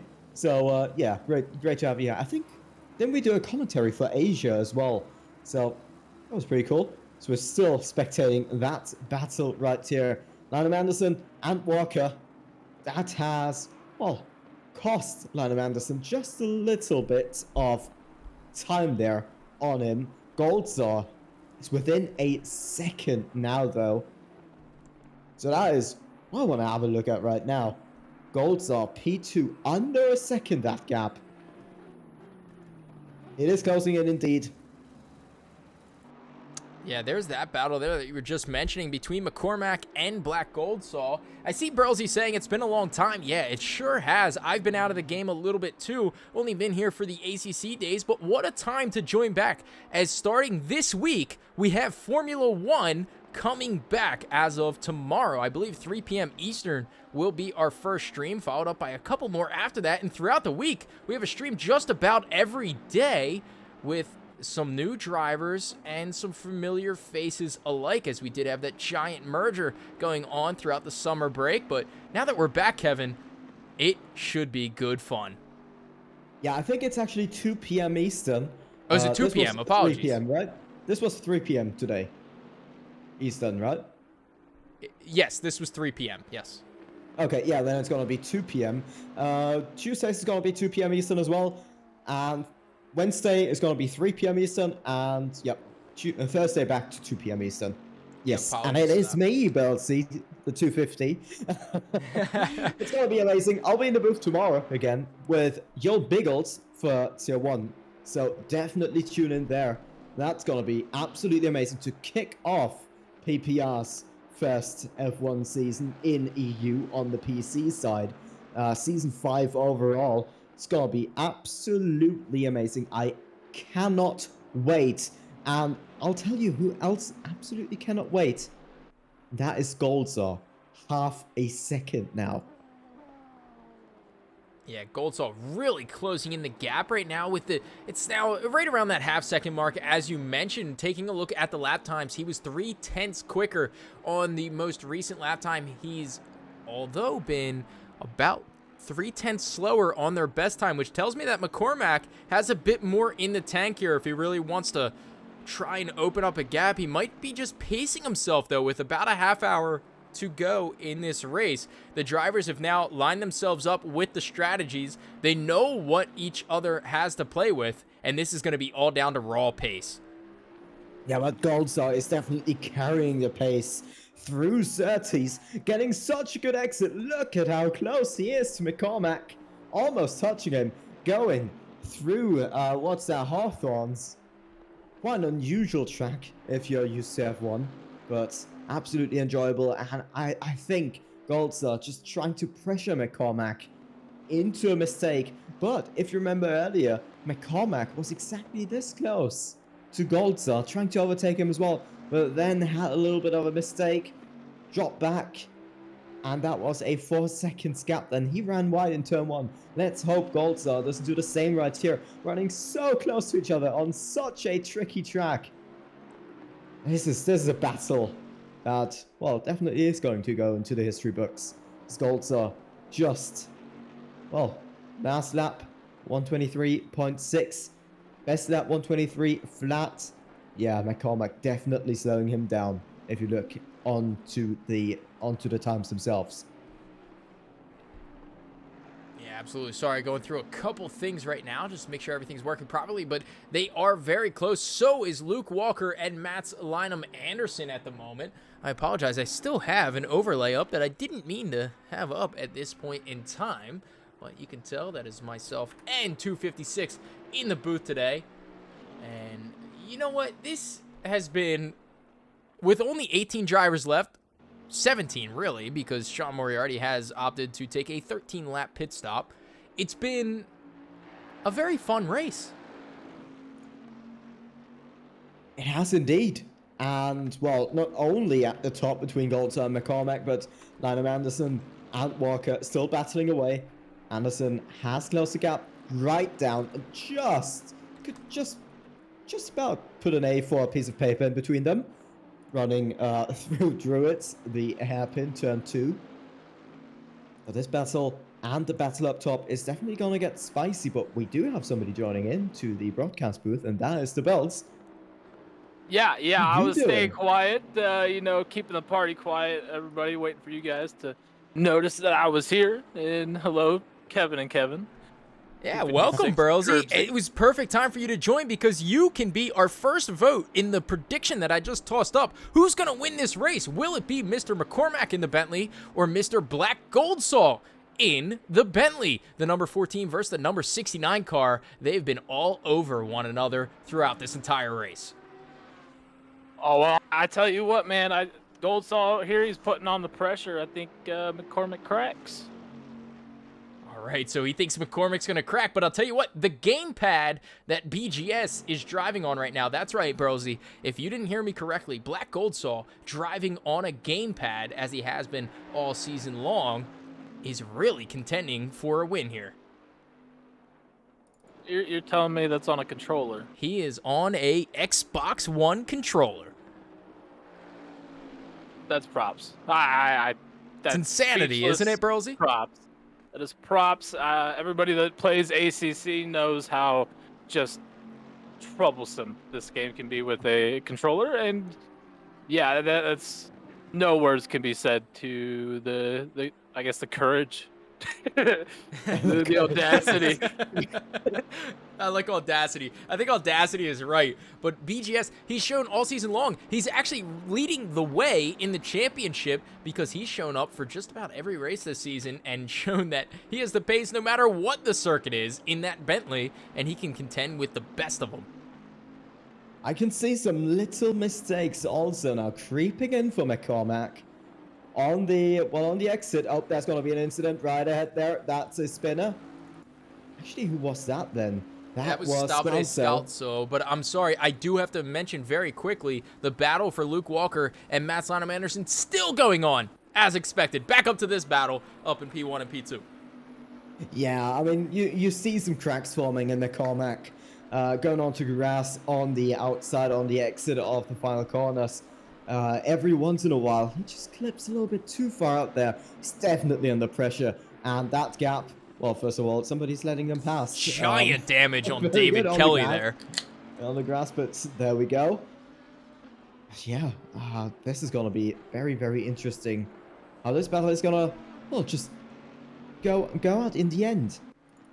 I'm putting my cards on gold star, definitely.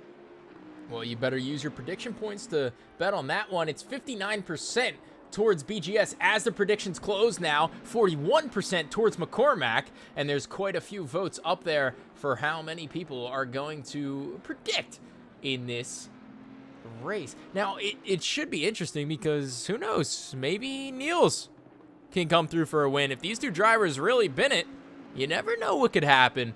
In PPR Esports ACC Season 5. It has been quite competitive all season long. This is, unfortunately, only 18 drivers left. We've had 8 drivers DNF from this race, and that is due to early collisions involving Eric DeBon and James Warren, as well as many others. But I would say that is the most notable that has occurred so far. Brelsy, I don't think you were here for that one, but what an incident that was, and I think netcode may have played a part in a few of these.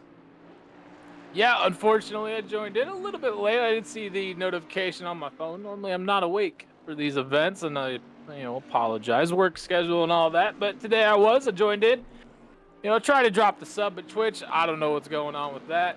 And really just tuned in for this action. I mean, BGS, Black Gold Saul, is what I'm coming to know. He's really putting the pressure on McCormack. Now, the only thing is, here at this track, it's so hard to overtake. And to get a move done, he's really just got to wait for a mistake, as it looks like he's actually going down the inside or attempting to. Nonetheless, he stays behind once again. He's done it before, right at that place. On lap 1, he went for the overtake. Also, qualifying in just P2. Just. It's still very good effort. And he got... Well, he anticipated a little bit of a mistake from McCormack, which he did. Went a little bit, just a tiny bit too wide, got under pressure, and he is very much under pressure right here as Goldstar definitely going to exit. And, well, that was a beautiful switchback by Goldstar on that one. Are we going to see something similar right here? He's going down the inside then. It's just not going to dive it down there. You just can't dive it. It's just a 90-degree corner, quite wide diameter. It's hard to go for a move, as you said, on this circuit, but it's definitely not impossible. Going through turn 1 and 2, and that hairpin off turn 2 can definitely be something, or some place where you can go for a move. We saw them somewhere else as well, but as Kurbssy said earlier, there's plenty of opportunities to get it slightly wrong and end up spinning the other car, and having to wait for them, as it's, well, big sportsmanship between all of these guys. Yeah, maybe I've gotten a little bit too invested in the sim world as of late, especially the ACC and PPR itself, but I got a bit of butterflies when some of these overtakes are about to present themselves, and it's just so exciting watching these drivers go for overtakes that you don't exactly expect. Into the hairpin there, yeah, it's an overtake. You see it every once in a while. Throughout the rest of the track, though, when you see drivers like Cody Blanton really snaking through the field as he finds himself just off of Lanham Anderson and Walker there, so he's going to have P5 in the pro class. Back up, he's only down 1 position from his quali position, so not exactly a terrible result for Cody if he can hold on to that for 24 minutes. But really the main point is that these races can really pull you in, and it is quite fun to watch. It's not been 1.5 hours, or it's not really been an hour. At least I don't feel like it's been an hour. So, oh, there we go. McCormack getting the boots out just a little bit again. Golds are closing in once again. But yeah, it's a track where maybe 2.5 cars, if you squeeze it, can fit through next to each other. There's not too much space to go for in the move, but Golds are definitely doing everything to just keep right at McCormack, right at his rear. And I don't know if we can get a rear wing camera from McCormack on. Yeah, sorry about that. Interesting to see. I wanted to take a look around, and I wanted to ask about... Yes, I do see that Luke Walker's defending hard as well. It's hard to switch off when you have two leaders battling right now. I know two Bentleys battling for the lead. Thank you for that, Ruiz. I wish you were still in the race because we love looking at that pink Mercedes there. I wanted to ask Burlsy, though. Burls, when you're watching these drivers go around the track, even in the silver class, is it, you know, you're an ACC driver yourself. They're pretty quick and consistent, aren't they? Running in the 23s all day long. Oh, yeah, 100%. This track can be so tricky. It's so narrow. It's really easy to mess up. And just to see the consistency out of these guys, I mean, McCormack, Goldsaw, they've been neck and neck. As far as I've been watching, of course, the battle for P4 between Lawrence and Walker, or P5, rather, Walker and... Lynam Anderson, yeah. Yeah, Lynam Anderson. It's just really crazy to see how close these guys can fight. And a fun fact, little known fact, I guess, Kurbssy. For us, it's, you know, kind of second nature. Theoretically, the NASCAR cars are faster than these cars around a road course circuit. Right. And to see, you know, these guys battling it out with this type of machinery, whereas I'm more accustomed to the F1. Yes, I play ACC, but it really just goes to show the car control that these guys have. And you can see their Goldsaw trying to deke his way in, trying to force McCormack into a mistake, and just really putting the pressure on. You're right. That was a brilliant attempt there. He was showing the nose, and I'll tell you what, guys. As I have gotten into this race in the past, or this game in the past few months, sorry, I call it game. Some people get upset. It's a sim, blah, blah, blah. I don't want to hear it. But when I am participating here, I'm usually trying to get into maybe a bit of a VC chat with folks like Cody Blanton or James Warren or Luke Walker.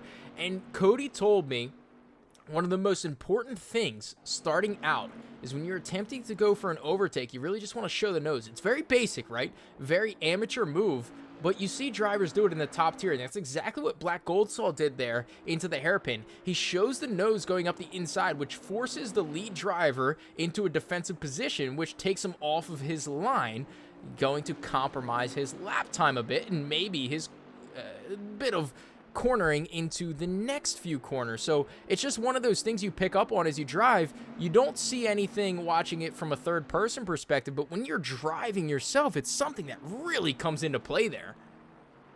Spot on with the strategy right there, and we've seen plenty of drivers do that already, just showing the nose either on the outside or on the inside. If you do it on the outside, that's absolutely perfect because you've decreased the radius that the other car has to get through the corner. Decreased radius, of course, tighter corner, slower speed, gives you the opportunity to not immediately go for the overtake. But if the stars align just right, if the corners just align just right, you can maybe go for a little bit of a switchback on the next corner once the other car is a little bit unsettled. And that is exactly what these guys are, well, trying to perfect, trying to do right here. We're not seeing it right now from Goldsaw, but I'm sure over the course of the next 20 minutes, it should be plenty of time for any of these two guys to, well, get into an even closer battle than they've had till now. I don't even know how to get even closer if it's not side by side. I was going to say... Yeah. Kevin, I hear you chuckling a little bit. I was smiling ear to ear with that. With how close Black Goldsaw is to McCormack right now, this racing is absolutely brilliant. And I can't help myself. Here goes Black Goldsaw, who's showing the nose up the inside there. He's going to settle in behind. Once again, the Williams Esports car of McCormack there. in P1 right now, and look at Black Goldsaw really mounting on the pressure right now. Burls, if you're Black Goldsaw right now, you've had the pace over the last few laps. Is there anything you're changing? Mind you, their previous lap times are 24.087 and 24.084, nearly identical. What do you do to spice it up a little?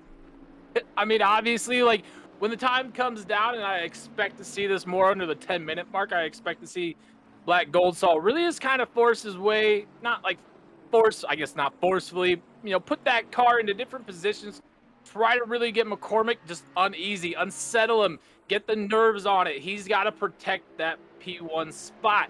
Goldsaw, you're kind of more the following aspect of things where, yeah, you're trying to make a move, but you're mainly trying to focus more on getting McCormick to make a mistake to basically just give you that position. Being the trailing car in this situation has so much more benefits because the pressure really isn't on you to make that pass. It's more McCormick to defend that position. Yep, that's spot on. That's exactly what I was thinking, but it's great to hear it from someone who can actually complete a race without bending it into the wall like myself. I wouldn't go that far.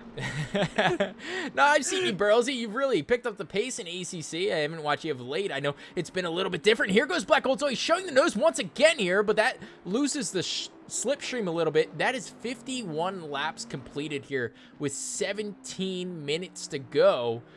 50 laps. I don't think we've seen that this far along this season so far in a 90-minute race, as being one of the shorter circuits on the calendar, but it's one of those circuits where drivers kind of, they polarize to, right? So some drivers either love it for the racing aspect, and some drivers just absolutely hate it. I think this is one of the tracks that's more entertaining to watch than many others. Yeah, even though the track is quite narrow here, you could just see Goldsaw taking a slightly different line, just very slightly different line through Cert. He's going a little bit wider to get the exit, and you could see he just brought back a little bit at McCormack. That was just another one of these techniques, just taking a slightly different line. What I am quite astounded at as well is that Goldsaw has, well, the composure to not use the pass lights once in a while to show, yes, I really am here. I am faster. I think I'm faster. Let me pass or something. That can be very, very off-putting as well in the cockpit. And he's not done that too much. He's done it before. I saw him go for that. Well, it's not really unsportsmanlike, but I don't think it's very gladly seen by many people using the pass lights. But he's dropped down a little bit now. Maybe to get more temperature into the tires, maybe to warm them up a little bit more in free air. I don't think they overheat too much. I mean, this is closed cockpit racing anyways. Unfortunately, they do. It's a 40C. There we go. Sorry, it's 40C right now.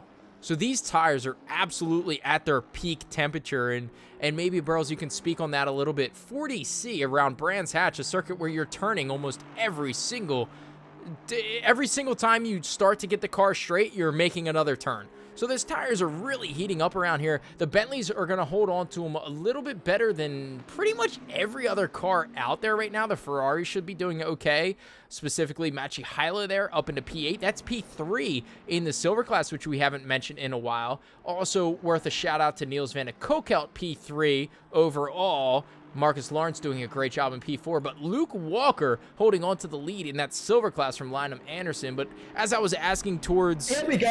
That is Goldsaw right on the outside. Now on my comment. I was just waiting. Sorry to chime in there, but he has got the exit out of Sterling's. He is right ahead there. He's got the nose straight ahead, and he is past, but he's gonna maybe a little bit of lead. That might be an opportunity of McCormack to go back at him. No, he won't. I think that's moved on. He's going to the outside. Back Goldsaw is forced to the inside. It's really not helping. It is McCormack doing what Goldsaw did to him on lap 1. No, he is not. He's getting a good exit, though. Almost pushing Goldsaw through the corner on the outside right there. Holy damn, what a race. And I was just about to say sorry for cutting you off so harshly right there. But, yeah, no, that is see it. The best cutoff ever. Through Sheen Curve, through Dingledale, which I still can't get over the name of that corner. He was just so well, out of shape, really. He took so much curb on the inside. He took so much curb on the outside. He got out of shape every single time, and you can just see how much Goldstar is now pulling away already. Yeah, Goldstar did a really good job of holding that car around the outside and really finishing off that move. And you can just see now just the pace that he had that is really coming to fruition and being able to keep that gap and focus more on winning this race instead of trying to get past McCormick for the win. Yeah, so anyone wondering, Black Gold Soul was 5/10 quicker that lap to get through there on that pass to McCormick, which means he's now about 6/10 ahead, so another 10th on this lap. Oh, and McCormick running a bit wide there through the final corner. He's going to find himself quite a bit behind with 13 minutes to go. He's about 4/10. So if McCormick really holds on here, he can mount the pressure, and for any driver, this is the difficult position as once again McCormick runs wide. This is the difficult position to be in, is the leader of the race with just a few minutes to go, just a few laps to go here. You have to figure out, is this driver pressuring me because they're quicker, or are they just sending it on every corner? It's something difficult to surmount and really figure out what you're supposed to do. At least I struggle with that, as Luke Walker is probably doing the same right now. He's got Mats Lynam Anderson in the Aston Martin all over him right now. Reminder, Luke Walker, I believe, sitting P4 in the standings. Lynam Anderson, P1 in the standings. But Luke Walker trying to close in on that gap a little bit with a race win in the silver class. Yeah, Luke Walker being in fourth indeed in the standings, 145 points right there. 96 points gap. So it's not, I don't think it's all over for him. 3 races still to go, including this one. 2 after, right? So, correct. But I think it would be over if it were to finish right like this, because Anderson probably won't make up that many points, or not lose that many points on Walker. There are 2 sprint races left, which is Silverstone, the last race of the season. Points are counted a bit differently in sprint races, and there goes Luke Walker running a bit wide there. He's going to hold on to it for now, but that's going to allow Lynam Anderson to close the gap just a little bit there. You can see Luke Walker hitting the brakes at a different point than usual. I think that was, Burlsy, was that you saying, oh, at the same time? Because he's running a bit wide. Yeah, obviously, it's really easy to run wide at that turn, especially when you're trying to break more of a downhill section into that turn. And it's really easy to run wide once you run wide onto the grass. I mean, what traction do you have? You're basically a lawnmower at that point. But I want to add on to something that I heard you kind of mention earlier, whereas Goldstar was out in front of McCormick now, and of course Walker trying to hold off Linus. Being that front car is just so much more stressful, and I think you guys can back me up on that. When you're trying to defend and secure that win, that is one of the most stressful situations to be in, and you just basically have to focus everything into it and make sure you come out with that victory. And we've straight up exchanged that battle, first against second, for that battle, 5th against 6th. Just as thrilling as it seems like, but this time it's not Bentley v Bentley, it's, well, wing against wing, if you might say, the Bentley wing against the Aston Martin wing. Actually, is that what it is on the logo? Is that supposed to be a wing, or what's that supposed to be? Well, that's a question maybe answered for another time. But Lynam Anderson, yeah, just under 3/10 now, behind Walker. 2.2 tenths. There we go. Yeah, it's not even subs. Yeah, thanks for the drop race reminder there. Yeah, go on, sorry. I was gonna say, I see Kurbssy out there blasting a little member in the Twitch chat. Sorry. Oh, I was I having fun. absolutely love it. Yeah, I absolutely love it. It's a great time, obviously. You know, you gotta poke fun at some of your Twitch members and stuff like that. The people that come in to stop and join in the race. Yeah, obviously, you know, you have the race. It's so entertaining, but obviously, when you got Kurbssy and 256 in the booth, I mean, come on. These guys are so great at what they do, and obviously bringing the show is a necessity. PPR. Wait, look at this. Hold on a moment. I'm sorry to cut you off, but Mats Lynam Anderson is closed in massively there on Luke Walker, and it looks like Luke's going to hold on to it for now. But into turn number 1, is Lynam Anderson going to have a chance for an overtake here? That seemed like quite a bit of a slower lap. It was a slower lap from Luke Walker as I'm looking at the timing towers now. He's a few tenths slower than Lynam Anderson. And again, I apologize for cutting you off, but when I'm looking at these attempts to close in, you have to be about 0.6 quicker than the driver in front. Was there a spin behind there? I believe that was just getting caught up in traffic. There was the, I'm not positive as to which car that is. Kwiatkowski and Scalzo. But I believe that was a major factor into where that speed, came from. That closing distance. You can see now Linus just really putting the pressure on Luke and trying to force him into a mistake. Obviously, Brands Hatch, you have to focus more on the mistakes. We saw Gold Saw make a great move around the outside of McCormick. We see one from Linus here on Luke. Yeah, Lionel Anderson really trying to close in here. He has the pace to do it. That Aston Martin is expected to be just a little bit less of a car, let's say, than the Bentley here. Although, at the end of the day, it really comes down to the drivers. The cars are so close in ACC that planning a whole race around the exact car and saying, well, this car is going to finish ahead of me because it's a bit quicker, is just a poor way to do it. And I would say a bit lazy as well. Yeah, no driver. It's exactly like the other driver. I mean, you can see nothing against Martin, of course. He's down in P14. He's in the Bentley. Why isn't he then in the lead of, well, that silver class? He isn't. He's got Ferraris in front of him, Jaguars. He's got Aston Martin, Lamborghinis, and so on in front of him. So, of course, the driver still makes the biggest difference. Not like F1, kind of. And but well, there he goes. Give me a sub for James Moore. Of course, our admin, he can't afford a sub. That's just very, very sad to see. But, well, here we are.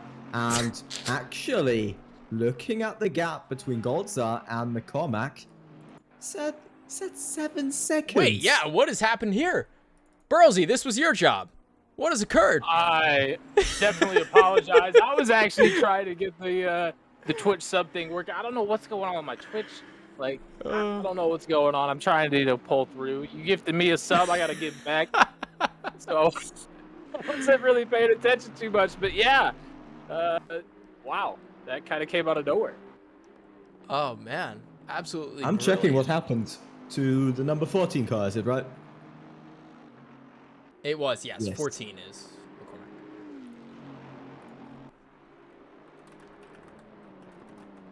Yeah, I do apologize for that one. But yeah, I mean, we can see there Luke staying in front of Linus, and I was calling him Linus. I do apologize for that if you watched back. But nonetheless, come out for a very interesting race. Yeah, this has been a brilliant race, I'd say. Oh, no. Oh, no. He's done it at the exact corner that he was overtaken. Sorry, go ahead. Who are you speaking of? of? What's the exact... that is McCormack. He's done a mistake at the exact corner he was overtaken at by Goldstar. He just went wide into the grass. Kind of got it back on track again. But then just stared into the grass. I think he got pulled back in somehow again. And then just went wide. That all happened in the second sector. Yeah, right at Westfield, Ingledale, and Sheen Curve. So that's what got him all out of shape. But he was kind of running right back in the slipstream of Goldstar. Just kind of enjoying that slipstream. But unfortunately, yeah, just that little mistake didn't cost him second place. He's still very, very firmly in the seat for second place. With about, what's it, a 20-second gap to Niels van der Kokelt behind in third place. Which they have been, well, which Niels has, well, I mean, shout out to him. He's been in that third place for all of the race. That is one thing that I really hate as a driver personally. You are in a really good position. You're not going to get any screen time. You're not really going to get any recognition for it because you've not been on the broadcast at all. There's not been any action, really, to speak of, which you were involved in. And, well, he's in P3. He's done a more than solid job. He's really kept it together. No mistakes that we could see. Of course, not too much traffic that he had. Not too many battles that he's had. But he's kept it over the course of 1.5 hours. Within 20 seconds, or within 30 seconds of the leader. That is still a good achievement, especially in such a long race.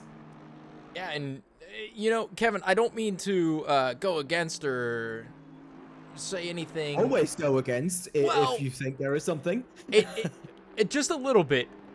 I think a lot of these drivers would prefer that I never click on their name in the broadcast implementation, because I have gotten DMs after races that say, why did you show me as I was about to overtake somebody? You have commentator cursed me. And that has happened more times than not. Listen, let me give you an insight to commentator curses, right?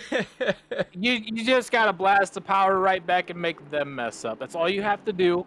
As a driver, you got to focus your strength. You got to make them look dumb. Point proven. That's all I'm going to say. And I also want it to be known that I did absolutely nothing different when I gifted that sub, except for hit purchase like 10 fucking times when it said denied every time before then. It just finally went through. I don't know what the problem was, but Jay Warren, you have a sub now. You know what you did wrong is you gifted a sub to James. That is what you have done wrong in this entire instance. But yeah, even Miguel is saying that I had showed his collision with Backerdon. So you see, and James the same way. James had a collision with DaBurls earlier on in this race that was absolutely massive. Let's see if I still have that saved as I swap over to a replay here. I know I have at least one replay saved here. Apparently I don't, so we'll switch back. Terrible production quality from myself. I apologize for that. I thought I had a replay saved, and I don't. But no worries. At all. Nonetheless, but I can replay you something audibly. Anderson on the exit of the last corner. Last time he went around, a little bit too far on the grass, lost heaps of time on Walker, but you could just see his pace, and he's kept right on it. He's closed that gap up again to about 3/10. So there we go. Didn't cost him too much, and I think that is even an argument to be made for him. He's made up that time in free air immediately. So he's got the pace on him. But Walker, on such a narrow track, just positions his car in the right place every single time. It's not that he's slow. They are kind of on the same pace. Just have to say the edge goes to Anderson, but you have to stay in front as well. You have to go for an overtake, which Anderson cannot do. Pace difference not big enough. So Walker rightfully in that 5th place for sure as well. Yeah, and he's doing a great job of staying out in front, and it was kind of maintaining that focus and bringing it to the end. Obviously, only a minute 40 left in this race. It could really come down to the wire between these two. I expect to kind of see Lynham try to make a move probably on the last lap. You know, try to figure out his best opportunity to put that car where it's needed to be and try to get up in front of Luke. And Burlsy, thank you for the gift sub as well there to Bad Stone, or Bad E Stone if he wants me to be a little bit promiscuous about it. But as you were mentioning, Luke Walker here still leading the way in the silver class, and I truly actually can believe it based on his practice alone, but also based on what Cody Blanton had said in the beginning of today, actually, when I was speaking with him in the practice sessions. The Bentleys were mighty quick. The leaders now on the final lap of this race. Black Goldsaw, being the leader, is well ahead of McCormack there in P2. Black Goldsaw should run away with this one. And Niels van de Kokel there in P3 with Marcus Lawrence about 7 seconds behind. You're going to have to jump a couple of positions down to Cody Blanton to find P5, but P1 in the silver class is Luke Walker himself right now with 3/10 to go, or 3/10 gap between himself and Mats Lynham Anderson. Can he sneak around the last couple of corners, still staying ahead of the Aston Martin as they find themselves really battling here? You're going to see the Aston Martin really try and put on the pressure. He only has a couple more attempts. And remember, there's quite a large gap between himself and Machi Hyla, so he could really send it here if he wants to with not much to lose, except for championship positions and points. 0 seconds remain in today's race. Black Goldsaw still leading the way, but they're going to be behind Luke Walker, who is looking to finish ahead of Mats Lynham Anderson in the silver class. Is going to be able to do so as we have the white flag out. Here comes Luke Walker, and he's still going to have to go another lap ahead of Mats Lynham Anderson. He's cursing the ACC gods right now. He wants to stay ahead the best that he possibly can. Black Gold Saw finishes in P1 in today's race. McCormack appears to be finishing in P2 20 seconds clear. So let's say screw it to that battle and watch this battle between P1 and P2 in the silver class. Yeah, and what a battle it has been. Walker going a little bit deep in turn 1. By far the trickiest corner on this whole circuit. Going downhill, you just cannot look down it. And, well, so easy to lose your car as well. And yeah, just them being ahead of Goldstar makes them go another lap around. Blanton's now gone across the line for 7th, Hyla in 8th. You've got Martin and Scalzo finishing P14 and 16. Well out of order right there. Probably a lap or 2 down right there. Scalzo 3 laps down even. But still an effort on this short track. Of course, you could get lapped a lot more than, let's say, France or something. But oh, that was a last minute try by Anderson. Just went so deep into that corner. I almost thought he was gonna make Walker spin. But there he goes.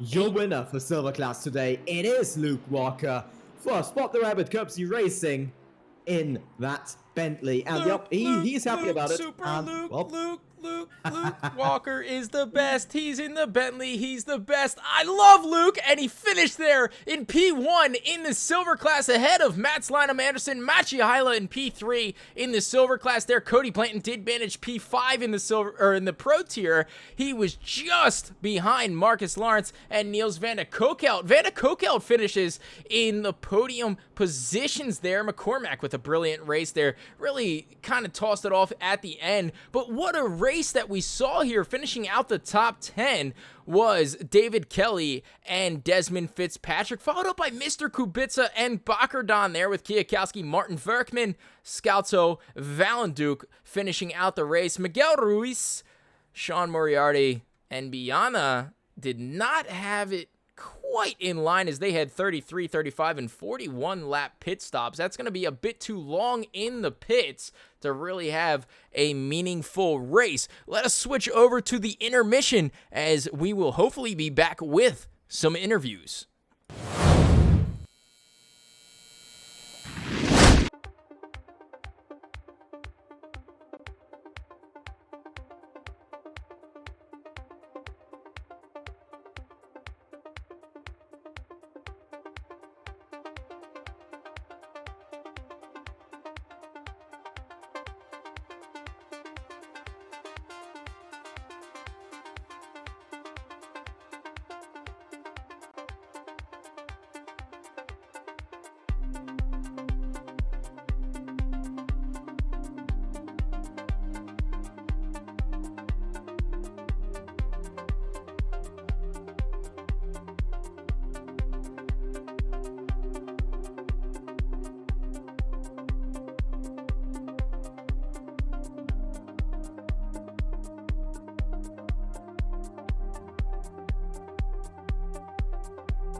All right, welcome back, everybody. After a thrilling race here in Brands Hatch, in the booth, we had Kurbssy, Kevin, and DaBurls, but more importantly, on the track, we had the race winner, Black Gold Saw. What a brilliant race it was from the Bentley driver himself, and why don't we hear it from the gamepad driver, and he could talk us through what a brilliant job he did.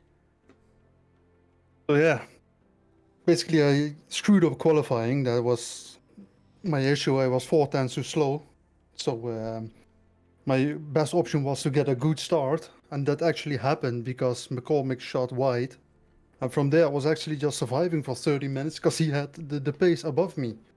And when I saw he pitted early, I actually crashed into the wall and had 8 seconds damage. So I came back behind him and I had to fight for like 40 minutes to get him. It was crazy it battle. was on the edge. Yeah, it was on the edge for sure. It was an amazing fight. So, BGS, I have to ask, was there any tire change for you in that race? Yeah, I changed tires after the crash. Okay, yeah, we had anticipated that was going to happen, but with the Bentleys, it was kind of a question mark because I was watching you guys in practice, and with how quick you were, I think there was a little bit of an opportunity for you to get through without tires. Yeah, I think compared to the McLaren and other cars, it might be possible to do it without tires. But if you got another quick Bentley driver to compete with, I think changing was the better choice. Because you also got, when you go off track, you lose pressure. So that's also an issue on Brands Hatch you need to keep in mind. Sure, What absolutely. happened there then, actually? Just a question from my point of view. We didn't see the crash really on camera. Or did you have that, Kurbssy? But we're really not quite in the loop. What happened there? Was it just misjudging braking, or what? No, what happened at the crash? It was the second to last corner, that fast right-hander over the bump, and my left rear tire clipped the grass, so I went slightly into the barriers. It was like 8-second damage. Oh, God, okay. wow. So instead of going on, I just decided to take the pits and repair it immediately. Yeah, but you absolutely pulled it back with that overtake as well, which was absolutely amazing to see from our point of view. Did you have anything planned? I mean, you stuck with him with about like 2/10 of a gap, even less at some point.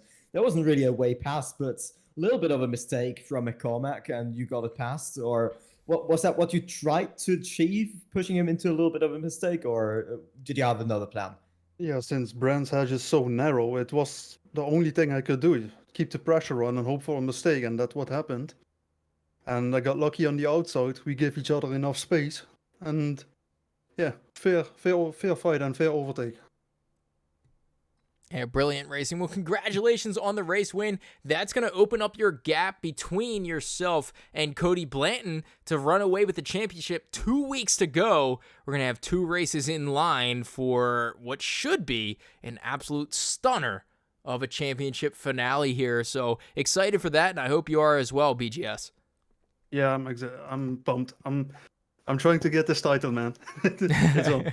Yeah, absolutely. We have a great shot at it, but I'm going to quickly jump over to the man who you had found yourself battling with most of that race. It's Mr. McCormack, who has jumped into the interview room now, and I want to hear from him on his pit stop strategy, maybe his little bit of bump into the wall, and what had happened there for him to finish P2. A great result here at PPR. Yeah, thank you. I had a problem with my brakes. I put on 1 wood pads, and for some reason they died with like half an hour to go. So I was just losing pressure on the straight, and then I wasn't gaining it back in the braking zone. But that's the reason I lost so much pace towards the end. I pitted early because my tires were really, really bad. They're in low 25s on the rear, so I just went in early, overfueled a little bit, so that contributed to a bit of pace loss. But yeah, overall, not a bad race. I would consider it a great race, a great qualifying as well. Did you find yourself practicing a ton before today's race? If I'm honest, no. I only did practice on the server about 2 hours before, so. Yeah, I'd seen you there in the practice session setting some phenomenal lap times. Yourself and Black Goldsaw were really away from the rest of the pack. Is that what you expected going into the race, or did you expect it to maybe close a bit coming into race conditions? expected it to definitely close a little bit, but yeah, it was great pace from myself and goals, so I enjoyed the race thoroughly.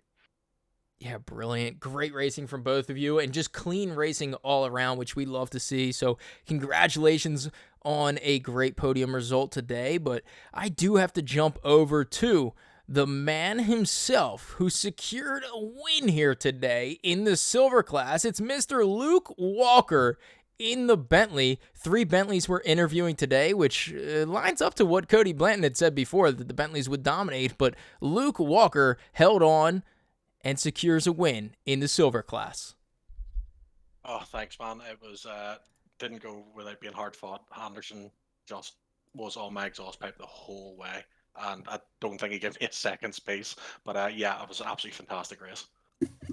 Yeah, it was brilliant all around. We saw tons of close battling. And I should ask all 3 Bentley drivers alike, was there anything that you felt with the car that you were sacrificing a bit with the pace? Were you losing out in corners, straights? Was there any point in time where you felt that the Bentley might be giving up a bit, or was it just that dominant today? Were you able to hold on to it and have confidence in the car? I can't speak for the other 2, but I didn't feel like the car was ever in danger of doing anything I wasn't expecting. It was always felt like it was in control, and even when I put the foot on the throttle, it never wanted the back end to go. So I mean, I obviously can't speak for the other 2, but I thought my setup was very, very stable and very, very quick. That's awesome. I love to hear that. I want to ask BGS. I know he was sending James Warren a sacrificial 2015 setup. Did you run that same setup? Yep. No, just kidding. Yeah, I was running a setup. It was a little bit oversteery after 15 minutes, but other than that, it was still controllable. No issues, actually. Great. And from you, McCormack, was there anything you'd like to note with your setup, or did everything feel aligned with that Bentley? Just the brakes, that's the only mistake that I made, really. Other than that, my setup felt perfect for me. Brilliant. Well, I'll toss it over to my other 2 commentators, Kevin and Burlsy here. Is there anything you guys would like to jump in and ask these 3 podium sitters from 2 different tiers, but nonetheless podium sitters, about today's race? I do have one question to Luke. You probably saw it last lap, right at the end of the 2nd sector, beginning of the 3rd sector, not quite sure where they end and begin. Anderson tried a little bit of a dive around the outside, or just outbraked him. Did your heart just sink in that moment? Did you think, oh no, he's going to hit me or something? Personally, yes. I mean, because obviously when it came to that 2nd corner, I just seen the car coming towards me quicker than it usually had. And I was like, here we go, it's just going to hit me. But thankfully, they steered out of the way, or I just got out of the way in time. But, oh, flip me. Yeah, my heart it was in my mouth for a second, that's for sure. Right. Belty, do you have anything? Yeah, well, kind of. I guess I did hear a mildly infuriating remark during the stream that Mr. Black Gold saw. You were on a controller, and the reason that is infuriating is I'm pretty sure you're quicker than me. I mean, what different challenges do you have racing on a controller against a lot of these guys and staying competitive? And obviously, we saw it with the win today. Yeah, personally, I haven't driven a wheel ever. It's just I'm used to very sensitive rears, so I might get away with that in these conditions with the tires being extremely warm. But other than that, I can't compare gamepad versus wheel. All right, that's I guess a little fair answer to that one. That's really all I had. Kurbssy, if you brilliant. care to take it away. Yeah, I'll take it away here, and thank you to those 3 interviews that we had here. Thank you to Kevin and Burlsy for joining me here. And as always, I would like to say to everyone out there in the chat world and the PPR world, stay safe, stay happy, stay healthy, and make sure to join us throughout the week as we have F1 coming back. That's F1 2021, and we have ACC back for the next couple of weeks to round out the season. So that is all I have for the day. Take care, everybody. Good night. You're very much. Good night.